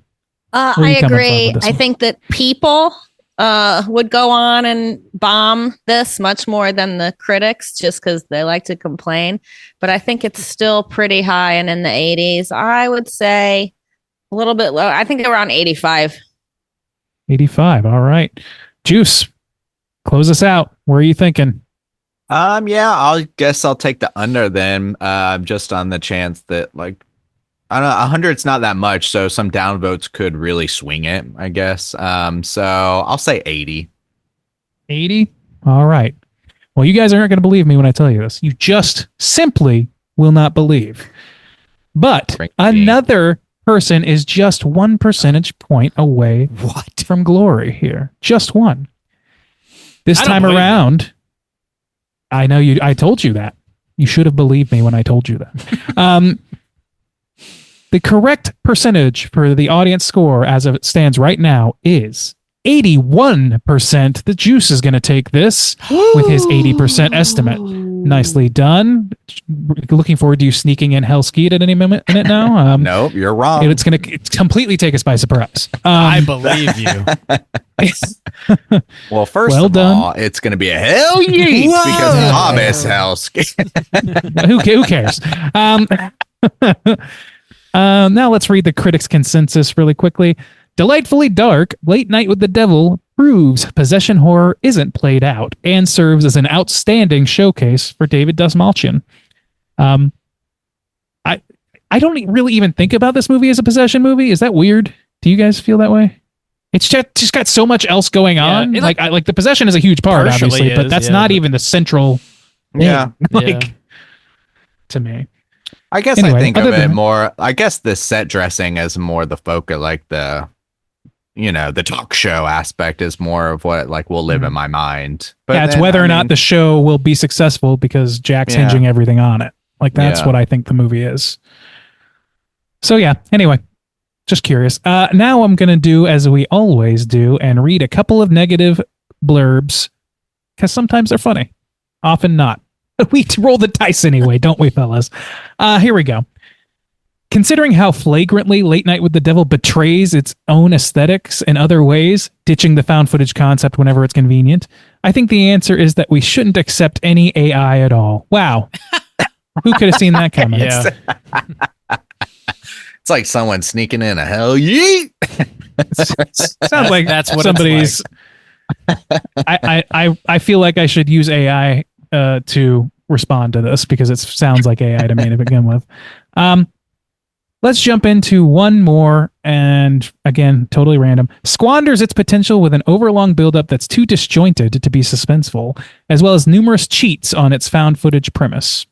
I think the cheats on found footage premise is a fair criticism. I think we covered that. Yeah, I think so. If you're more bothered by that than me, then I can't blame you. Yeah. And I could see people definitely being more bothered by that. Yeah, I would be in most found footage movies. Yeah. I'm pretty critical of that, I would say. Mm-hmm. But something about the way this is done and my own, like I talked about, my Larry Sanders obsession, like that really made it a non-issue for me. Yep. So yeah, that's our Rotten Tomatoes segment. Bob, I think you might have covered all the trivia. Yeah, we pretty much handled it all in our discussion. Okay. So we can roll right along into our Cooter of the Week. Straight chillin'. Cooter of the Week.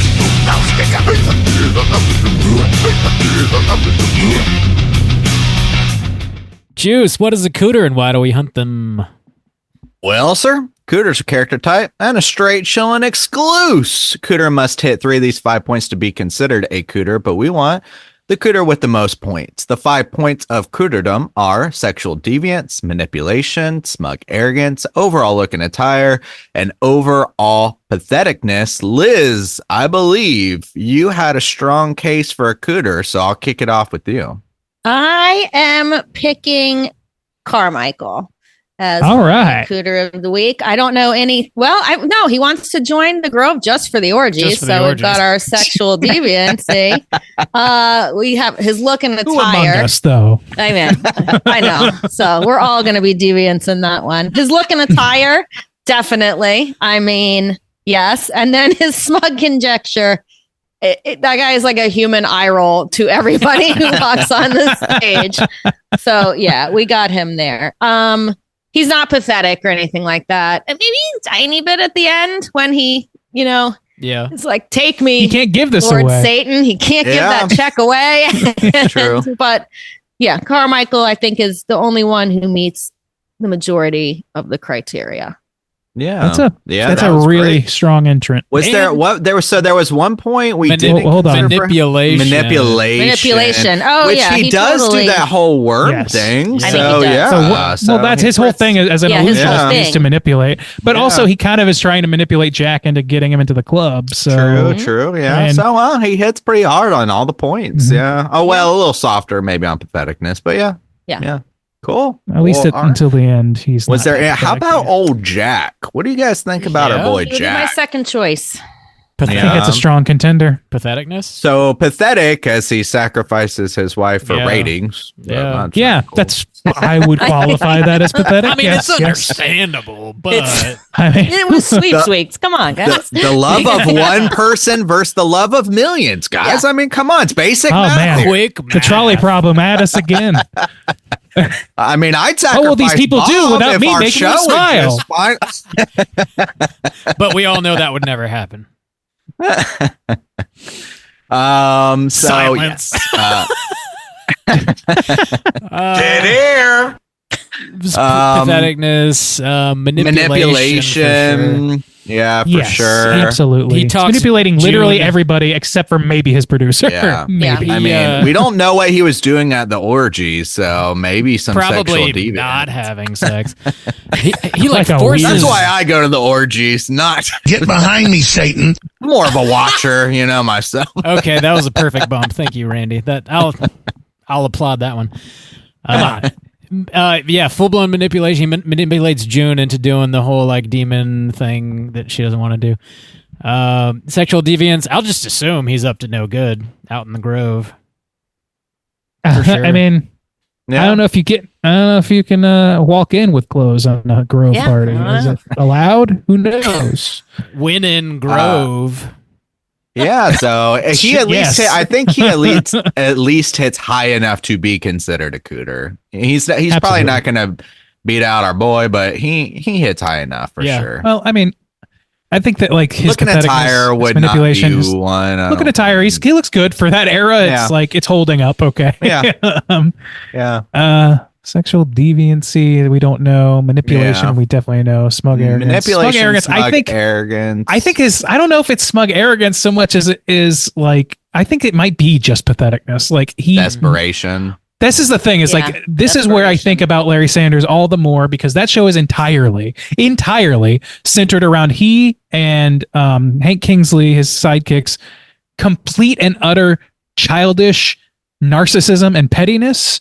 It's like, it's totally proto Curb Your Enthusiasm in that way, except they're not aggressive. Like they're more weaselly than Larry David ever is. So that's what I get from him is like, so pathetic that he needs the love of strangers more than he needs anything else in his life. Mm-hmm. So, yeah. I think I don't know if it's arrogance. Yeah. I think that Carmichael, though, edges him out. Yeah. I don't think you know enough about the other characters to really say. Everybody else is just kind of glossed over. Yeah. It'll be All right, well, we got 2. That's high enough. Yeah. That's good. Yeah. That's good. I like it when you talk about all the narcissistic, devil-worshipping filth. God damn. All right, now I don't want to hear any more of those bumps, Randy. You can't do it. Can't do it. Randy, you waited a year to talk about this movie, and now it's going to be taken off the air because you're about to get sued by old Alex. There you go. That one is Alex okay. Jones is coming for your scrote. Yeah. Yeah, he doesn't have the money to come after me. Let me get that scrote. Okay. Let's. Does anybody have a hard out? Because we got a lot of voicemails. I don't know if we have time for what we've been watching too. I'm okay on time You all today. right? Okay, let's do a quick what we've been watching then. Oh, shit. That's my cue.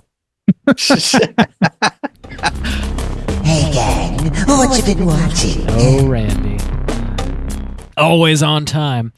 Liz, what else you been watching this week? I just got back from South by Southwest and I saw an awesome Irish horror movie called Oddity. It is written and directed by Damien McCarthy. It is got tons of jump scares. You see them coming, but it doesn't matter. You jump anyway. It is a lot of fun and super creative and new. It's going to be playing at Overlook Film Festival and Panic Fest. And then it's coming to Shudder in the summer. So people will be able to get to see that. So I want to talk about that one. And then I just went to the theater to see Rose Glass's sophomore film, Love Lies Bleeding, starring Kristen Stewart. And it's got Dave Franco and Ed Harris. And it is about lesbian bodybuilders and crime and a little bit of magical realism. And it is bonkers, crazy, and great, and I totally recommend it.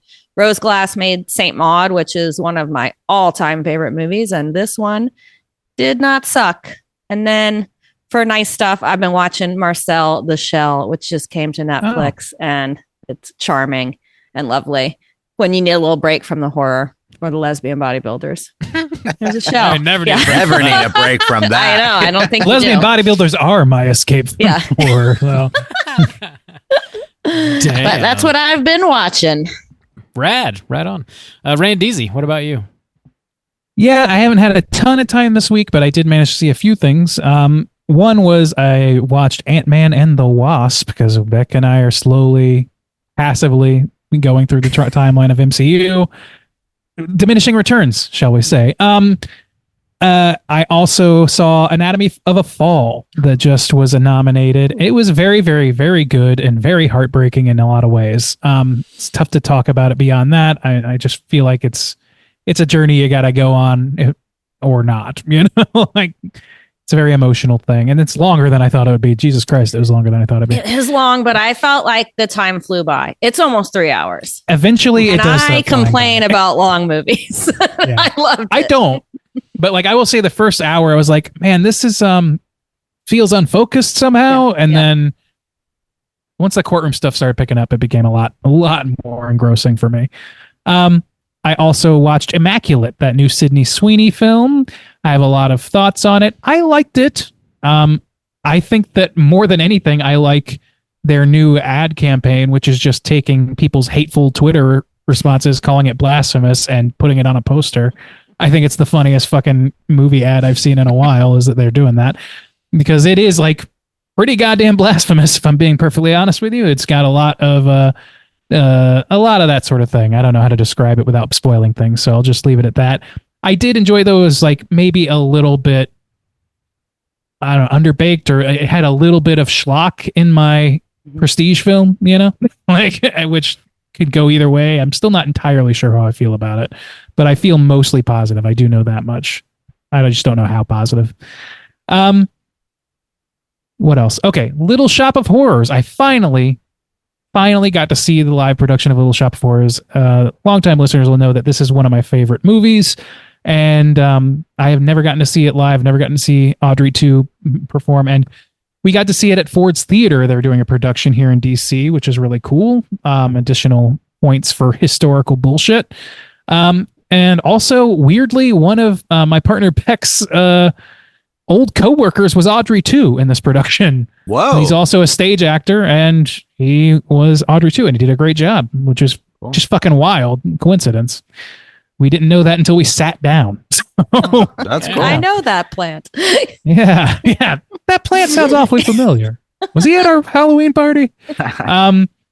Yeah, that's it for me. Right on. Juice, what you been watching? So I mentioned this director a couple weeks ago. He's a Korean director.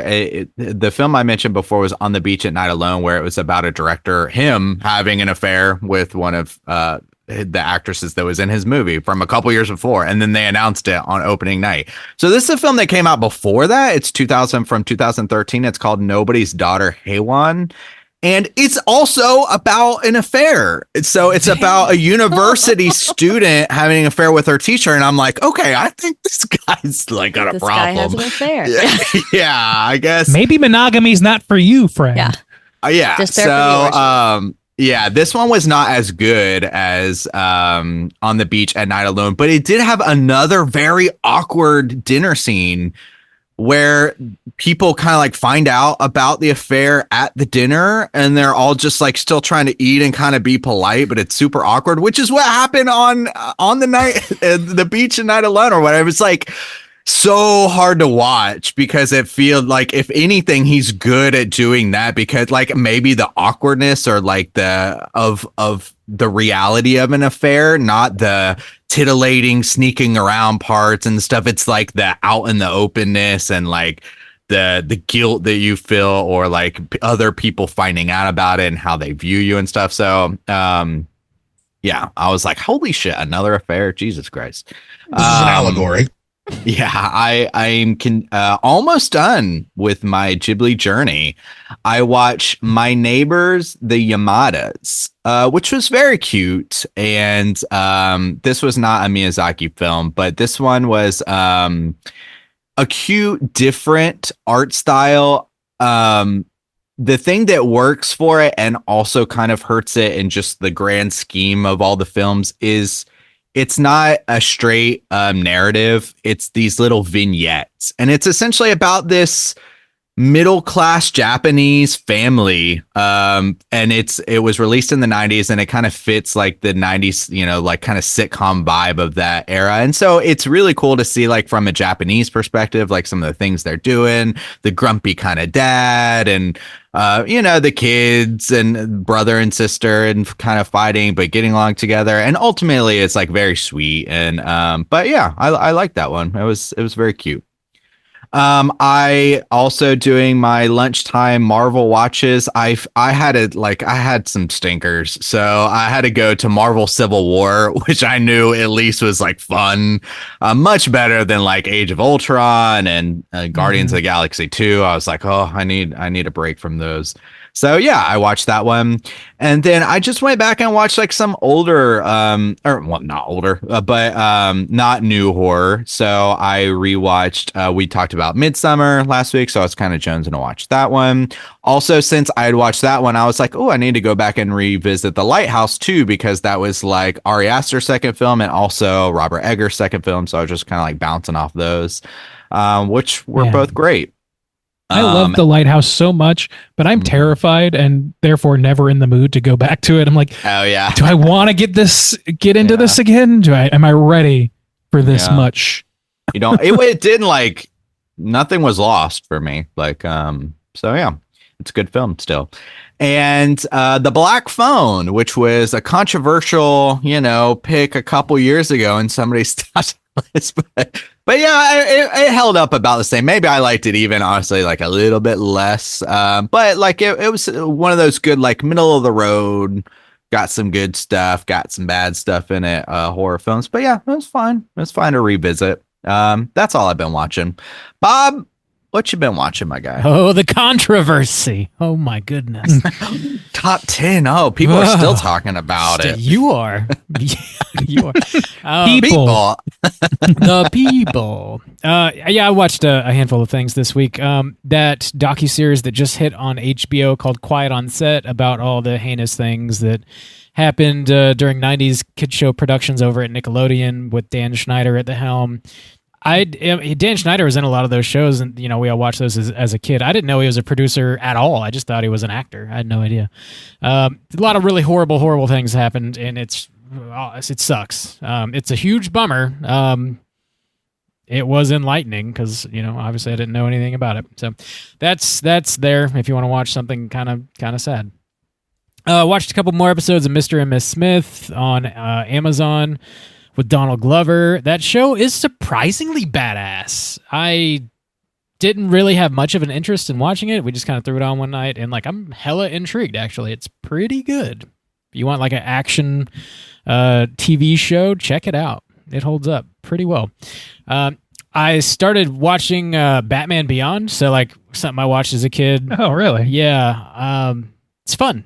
It's a good time. I probably watched 8, maybe 10 episodes of it so far. Just randomly throughout the week, I'll throw it on, and I've been enjoying it quite a bit. Actually, it has a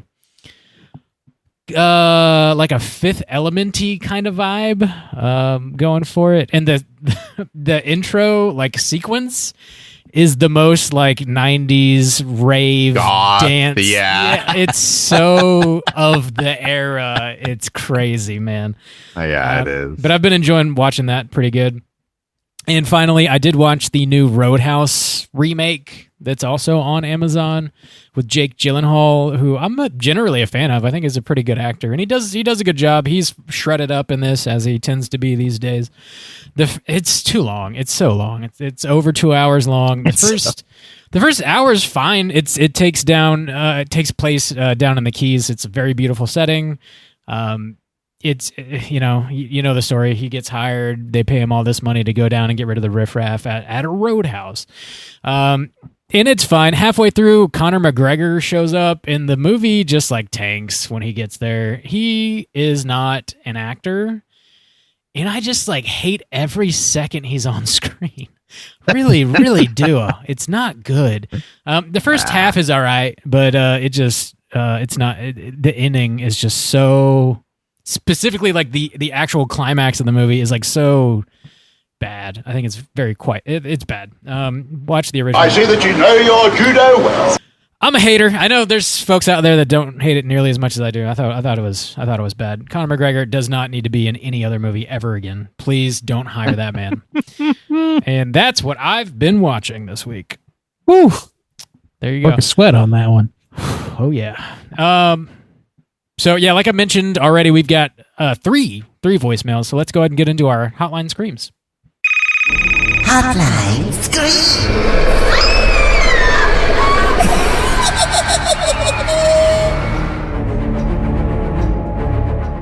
If you are listening and would like to call in and leave a voicemail to be featured on next week's show, hit us up at 904-638-3231. 3 voicemails and an email, actually, this week. First up, we're going to hear from our boy, Corey. Let's hear what Corey has to say. What is up, Great Show crew? It's your boy, Corey T, coming at you from Tampa. So I mostly just wanted to say I photographed Collective Con in Jacksonville 2 weeks ago now. I want to give you a little story. I got to meet Jeffrey Reddick, the creator of the Final Destination franchise. He's a really swell guy. And yeah, I sit in this panel. Nobody else showed up. It was on Friday at 4:00, so no big surprise. And then on Saturday early morning, I walked by and was chatting with him. And then I don't know what I said, but I somehow, backhand complimented him, and he caught onto it immediately and just chucked it right back at me and drew attention to it, just drove that knife right in. And I was so embarrassed. He was a really swell guy. We ended up chatting about every hour. I would walk by his booth and chat with him for a minute. And he definitely kind of needed that relief. But no, it was a lot of fun if you ever get the chance to meet him. Jeffrey Reddick is a great guy. Also, there was a question about nipple twerking, titty twerking, I think, in the Ticks episode. Other than the good old-fashioned purple nurple as a kid. Really the only recent time would be last week. I got a tattoo that covered part of my nipple, and let me tell you, that's a lot of titty twerking right there. So I guess 2024, first year in maybe 20-something years that I've got my nipple twerked. So, yeah. Hope you boys are doing well. Have fun with this call. Corey, sounds like he got his comeuppance to me. Corey, you need to... Nipple tattoo sounds painful. Yeah, man. He's clearly a sadist. We all know that about him. Tweak me. Wow. God damn. The guy that created the Final Destination franchise, just randomly enough, Mikey's father, Mikey from our sister podcast, Let's Get Physical Media, Mikey's father was on an airplane flying out of Jacksonville, and he was sitting right next to that guy. And just off that plane. Yeah. Yeah. Excuse me. Getting off now. I gotta go. This guy's crazy. But they struck up a conversation. He ended up taking a video of himself saying hi to Mikey, because we're all horror nerds, obviously. That's dope. His dad knows that. So that's cool. That's a cool. Nice guy. Cool that Corey got to meet him. And yeah, he does sound like a great dude. Sorry that Corey sounds like a real good guy to insult. Right. Making us all look bad. Per usual. He's going to be thinking about that in 10 years, late night at 2 a.m. when he can't sleep. Oh my God, I can't believe I said that. He's going to write it into a movie. Cooter Corey in Final Destination 13. Oh man. Good to hear from you, Corey. It's been a minute. I hope your titties are okay. Take care of them. Yeah, I gotta check out that tattoo. I wonder what he got. Send us a picture of just the nipple portion of the tattoo. Just let me see that nipple I've seen today. Actually, I'm gonna text him right now. Let me see that nip, boy. Let me see that nip. Thanks for calling in, man. I hope you're lotioning those nips regularly. Rob is really hoping. I assure you. God. We got two more. Next up, we're gonna hear from our boy Hydraberg. Let's hear what he's got to say. Hey, what up, fellas? It's your boy Hydraberg. I'm just calling in. I just wanted to thank you guys again for having me on for Ticks. It was a great time, and thank you also for having me on as well, Mikey and Bob on Let's Get Physical Media. Had a great time. Definitely rode the high that week. It was nice being included in both those conversations. But what I'm calling in for is, y'all know I won a Patreon pick this week, and I'm in a giving mood. I would like to give it away. But there's a certain someone I want to give it away to, but he's very elusive. One Hugh Janus.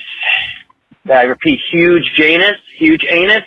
Hugh, I know you're not the biggest horror guy, you're kind of getting into the genre more so through the podcast, which is great because that's a lot of us did. So what I'd like to do is I'm sure there's some films maybe that you like from the past or recently. I don't know. I just figured maybe I'd give you a pick. So I want to give you my Patreon pick. You can get the enamel pin and the sticker and anything else that comes with it. Or you can just take a pick, whatever you want to do. You work it out with Bob. I would contact Bob through Patreon or any other means. I don't want you to give away your identity, that's for sure. You need to maintain a mystery. But I don't know. I just thought it would be a cool thing to give away the pick to someone like you. You've added a lot of nice, fun times to the show. You become a little part of the show itself, and I don't know. I kind of just want to pay it forward. So yeah, light the signal, put it in the sky, and Janus, if you want to pick, respond as soon as you can, and then you can pick up film for Bob to cover. Otherwise, I guess maybe I'll pick something myself. But I'd like to give it to you first, sir. So hit us up, hit Bob up. Anyway, guys, love you. Keep chilling. All right. Peace. Look at this giving community. Throwing out the Janus signal. Yeah, I didn't know that guests could throw up the signal, but I'm happy that it's happening. Yeah. Hugh Janus, call in. What are you going to pick for us, my guy? What if there's some I'm excited. Butthole centered horror movie that he chooses? Like that's whatever he wants. Whatever he wants. It's probably going to be something really old. One of those his vintage childhood in butthole the horror 1910s, movies. one of those silent horror films. George Méliès famously made his butthole horror The Crack of Doom in 1903. Thanks for calling in, man. Yeah, awesome, I can't wait to. Thanks. Yeah, it's very, very. Also, I can't wait for like a year from now when Hugh finally listens to this episode. He's like, oh shit! Yeah. I was wondering. I laid out with the devil. Yeah, better hold on to that one. I hadn't seen it yet. I didn't listen. Right, he'll listen in October because it's a Halloween movie. Exactly. Yeah, hopefully he listens. And Hugh, if you are listening and you're interested, you can we're all over social media. Just search Straight Chilling Podcast and send us a message on anything, or on Patreon, because I know you're on Patreon. You can send us a message on there. And hated website by the globalists. Hated website by nobody. We all love it. Thanks for calling, Hydraberg. Thanks for being the Santa Claus of Straight Chilling. We love it. Next up, we're going to hear from our friend Heidi. Let's hear what she's got to say. Hey guys, it's Heidi. I haven't called in a while, but I've been on the Slack and enjoying communicating with you guys on that. I was just calling to chime in with some springtime movies since that was the last question y'all posted. I was going to bring up one from 2021 called The Feast. It's in Welsh, I believe, and it is kind of a folk horror. It seems very spring to me. It's got a lot of environmental elements in it, and one of the most non-graphic violence scenes I can think of in recent years I've seen.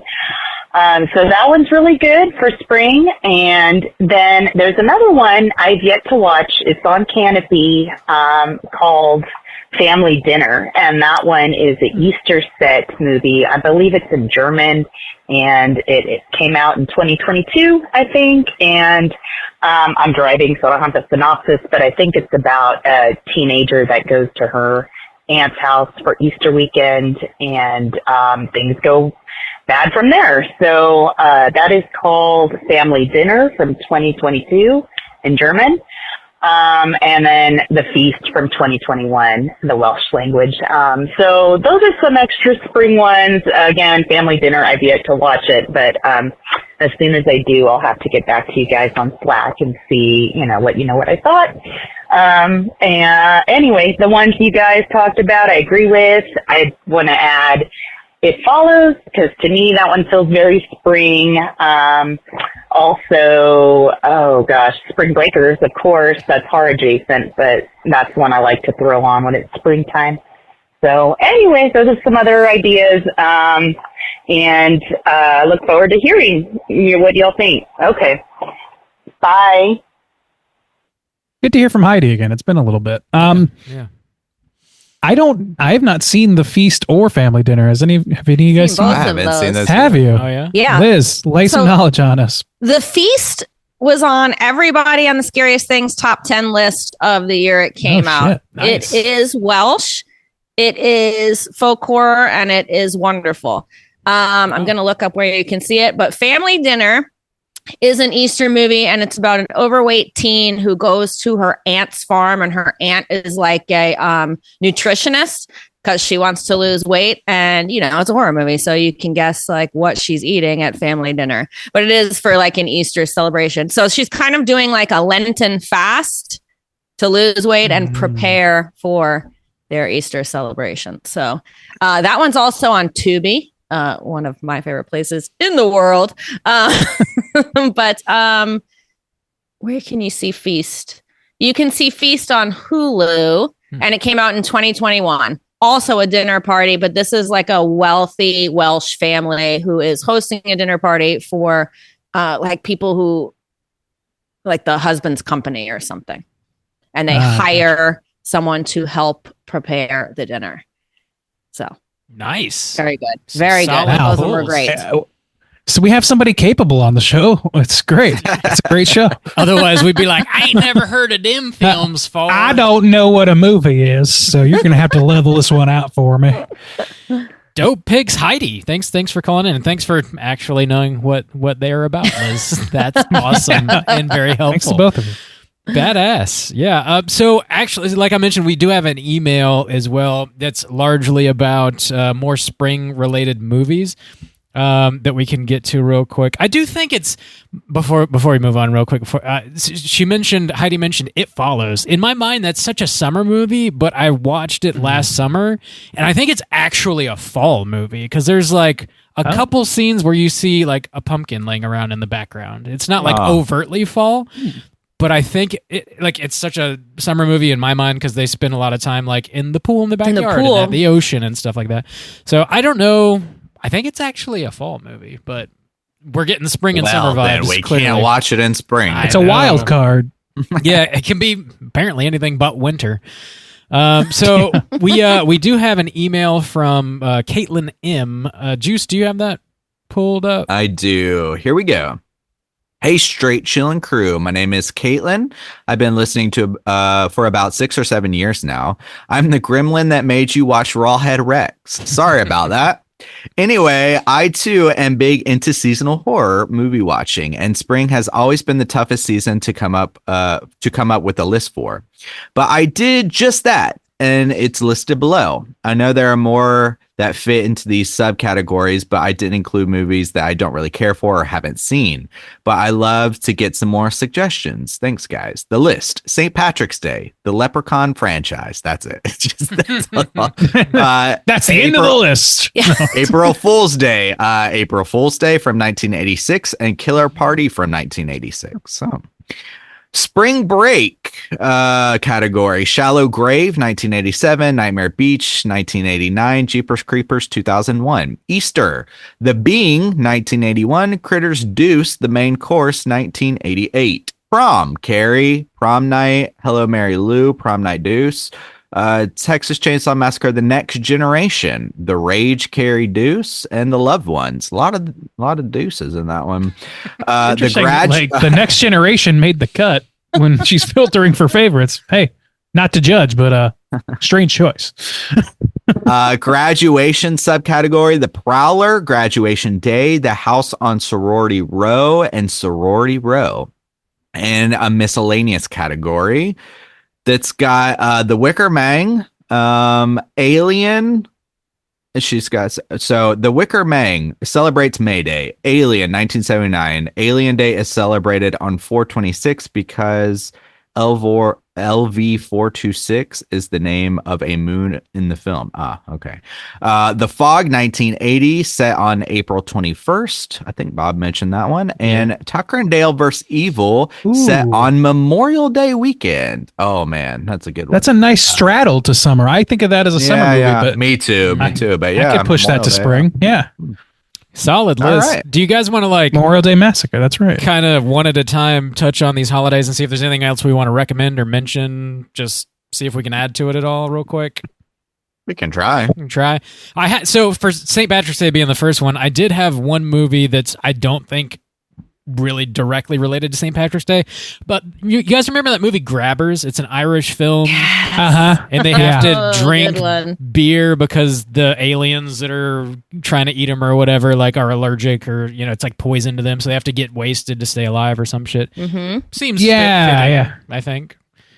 Also, I don't remember if this happened on on St. Patrick's Day, or if it's just Irish and I'm being ridiculous. But the Hallow, have you guys seen that? Yeah. I think it's just an Irish It's at least very Celtic, and so it's got like some imagery and stuff that I think would be appropriate for St. Patrick's Day. Yeah. That's my memory of it anyway. Actually, I mentioned it. I think I watched it like in January. It's an Irish horror film, and it's set in this kind of like cabin, but there's this weird rabbit doll that's in it. Let me look that up. It's on my letterbox. It's somewhat new. Yeah, I've seen that. Yeah, it came out within the past couple years. I think 2021. I'll see. So maybe that's kind of a stretch between like Easter and St. Patrick's Day. Maybe caveat. Yes, That's the guy who made Oddity that I was just saying. That's okay. Cool shit. There you go. Nice. Yeah, there you go. I haven't seen it though yet. I'll do that. Yeah, it's solid. It's good. It's got a bunny. It's on Shudder, I think. Yeah. I think that's where I watched it. Yeah. So, all right, there's one. Kind of. Move on. April Fool's Day. Any other additions for this? I got nothing. What's that Hulu movie? I'm just fucking with you. That's April Fool's Day. I think they did one for a lot of different holidays. Like, yeah, that's true. Yeah, they did a whole series. Was it Into the Dark or something? Into the Dark. Yeah. They did one a month for a couple years. I don't think they're doing it anymore. I remember the I'm Just Fucking With You one I liked it quite a bit. One of the better I like that one a lot. Mm-hmm. Yeah. Yeah. Good. And they're like kind of short movies, kind of like somewhere between movie and short. Right. But I think they count. That's an easy thing to watch. Treehouse was one as well that I didn't like so much. That had Jimmy. Oh, what's his name? Jimmy Simpson. And that's about it for here anyway. There's a bunch of them from other years though. Mm-hmm. I would just double down the recommendation of April Fool's Day and Killer Party. Both are pretty solid for April Fool's Day. But I don't have anything else to add really to that one. It's kind of slim pickings. Mm-hmm. I have 2 Mardi Gras movies. That's always in the spring. It's going to be anywhere from February to March. Hatchet takes place in the bayous of Louisiana after Mardi Gras. And then not as good, Candyman 2 is set at Mardi Gras here. So, yeah. Not as good. Not as good. Have you ever seen Mardi Gras Massacre? I have not seen it, which you don't I have just to. found out that it existed. Oh, okay. Well, in that vein, does Mona Lisa and the Killer and the Blood Moon is that happen during and the Blood Moon happen during on Mardi Gras? No, so. It's just New Orleans. Okay, but it's just here. It is. I always New Orleans, think like though, if they're super you're sweaty, it's summertime. If they're not sweaty, it's spring. That's a fair metric. Yeah, yes. Yeah. Spring break. Yeah. Yeah. I don't know if I have another one. So we just talked about spring with Caitlin on Plug It Up. So that's one that's definitely worth checking out. In addition to the movies that were recommended, Jeepers Creepers. I don't remember that being on spring break, but I guess it is. I didn't either. I don't know. I haven't seen that movie in a long time. Nightmare Beach is a really fun one. I recommend that as well. I'll double down on that. Have you guys seen Nightmare Beach? Have you seen that, Liz? Oh, I haven't seen that. It's a slasher movie from the 80s. It takes place in South Florida, maybe Daytona. I can't remember exactly. And there's this guy who's like a mass murderer or whatever, and he gets the electric chair. That's how the movie starts. He dies. And like his spirit becomes this sort of undead slasher on a motorcycle because he was part of this motorcycle gang. And the way he kills people isn't with like, knives or whatever. He's got this rig on his motorcycle that's an electric chair that he shocks people to death with. And that's just sit on this what he does. Yeah. It is ridiculous. It's Italian, but it was shot in Florida. It's fun. It's a really fun, goofy slasher. There you go. Piranha 3D is apparently spring break. I didn't know that. And then we have Club Dread, Liz's I love boo, it. Club Dread, and Rob's villain. Yep.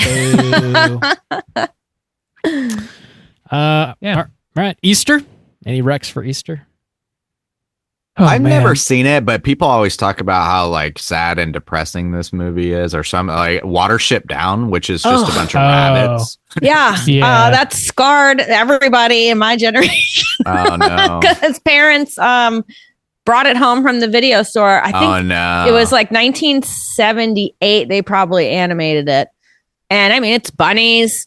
They rip each other apart and blood shed everywhere. I love the book, but the cartoon is traumatizing. It's traumatizing. And then Netflix did a series also that's a little bit less traumatizing. All right. Like, I think I didn't know that. 2020. Yeah, like James McAvoy plays Oh, wow. Hazel, the main bunny. Night of the Lepus is one I have not seen, but I know by reputation as being the movie with giant killer bunny rabbits that are just bunny rabbits filmed on a miniature set. And Cool. it's very funny to look at. Cool. Oh, so actual rabbits.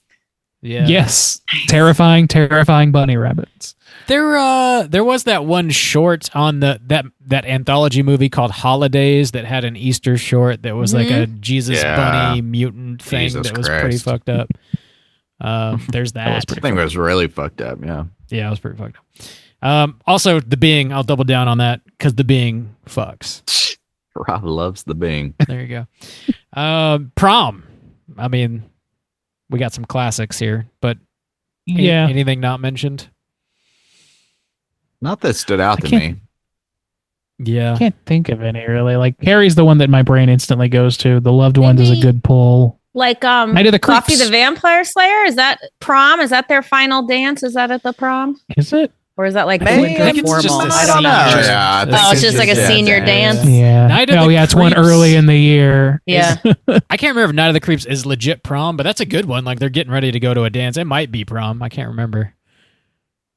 I can't Another remember one exactly that's either, just but at school and it's kind of bright and sunny is oh god, my mind just shut down. Groundhog's Day, but a tour. What is that movie? Happy Death Day. Happy Death Happy Day. Death Day. Happy Death Day. Yep. So I don't Yeah, that know. could- It's just that could kind of like count. a bright movie and it's Yeah. at school. Yeah. I don't know what time it is, but Like the sun was out. It's probably the spring. It's prom. that's probably Sun is shining. Easter. Yeah. Graduation next up. Oh, man. Some tough ones. I know what you did last summer. yeah, maybe? that's the only one that Yeah, like I pops feel in like my mind. graduation's all summer because I was thinking Cabin Yeah. Fever. They go right after they graduated. Yeah. It's like a summer kickoff. Yeah. the tough one. It's like right on the line. Yeah. Yeah. House on Sorority Row is a good one. Solid. Yeah. Solid. Yeah, I don't. Anything else you guys want to recommend? There's the miscellaneous is all that's left. The miscellaneous, really, the only one was I know it's like the name of it, but still, Midsummer with all the flowers really makes me think more of spring. It just, Yeah. I mean, it goes either way because it's bright and warm or whatever. But just so much focus on like flowers and like birth, and so it just feels more spring themed to me. Yeah, that's a lot. It's a lot.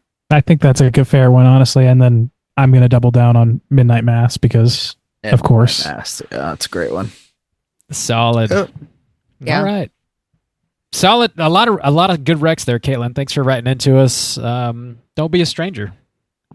Hit us up. You know where we're at. You know where we live. And anybody else listening who would like to call in and leave a voicemail, again, you can do so at 904-638-3231. Any other prompts you guys want to throw out for next week? Oh, man. I have no idea what we're covering. No. Yep. As always, we have to ask what we're covering in order to have any ideas. Well, we're going to be hitting up our first Patreon pick of the second quarter of the year. And it's going to be chosen by Kinefis Prime, and the movie is Silver Bullet from 1985. Ooh. All right. Well, how about this? Is that werewolf theme? Yeah, it is. Yeah. So what's your favorite lycanthrope in film? Tell me. What's the one that you like, either because you like the transformations, or it's just the most deadly, or the funniest, or the coolest, whatever you think. I just want to know who your favorite werewolf is going to be. Me? Tell me why it's from Underworld. No, I mean, anybody who wants to call in, if you have one, by all means. Yeah. Underworld. Yeah. Oh, there you go. All right. No, it's American Werewolf in London, but then I'm picking Underworld second. I wonder. Oh, my. It's probably the wolf cop wolf, because you actually see the wolf hog. So shit. Half star, right, Bob? You used to have to settle for the wolf nards in Monster Squad. Probably one of those distant Howling, sequels. Howling the Howling 6. Yeah. Probably a good one. I think the tried and true of Ginger Snaps is going to carry me. I like that depiction. I did, though. I rewatched American Werewolf in London the last spooky season. Man, that was so good. It was so good. That's a fun fucking movie, man. It really is good. Kind of romantic, too. Yeah. Totally. So, Valentine's Day. They're probably going to prom. Yeah. Prom movie. It's romantic, so it's a Valentine's Day movie, of course. Valentine's Day. There you go. Cool. Yeah, call in 904-638-3231. Check out Silver Bullet next week. Get ready for next week's review. Liz, thank you so much for sitting in with us. This was seriously a long time coming. We've been trying to make this happen. It was really great having you on, and look forward to hanging with you in New Orleans yet again this year. Yes, thank you. It was awesome. Yeah. Good times. Check out Scariest Things everywhere you get your podcasts. You definitely won't regret checking them out. You know where to find us. Straight Chilling Podcast on all the socials. If you want to join our Slack channel, just hit us up on social media anywhere and let us know you'd like to join, and I'll send you a link so you can do so. And until next week, as always, all you mother truckers, please keep chilling.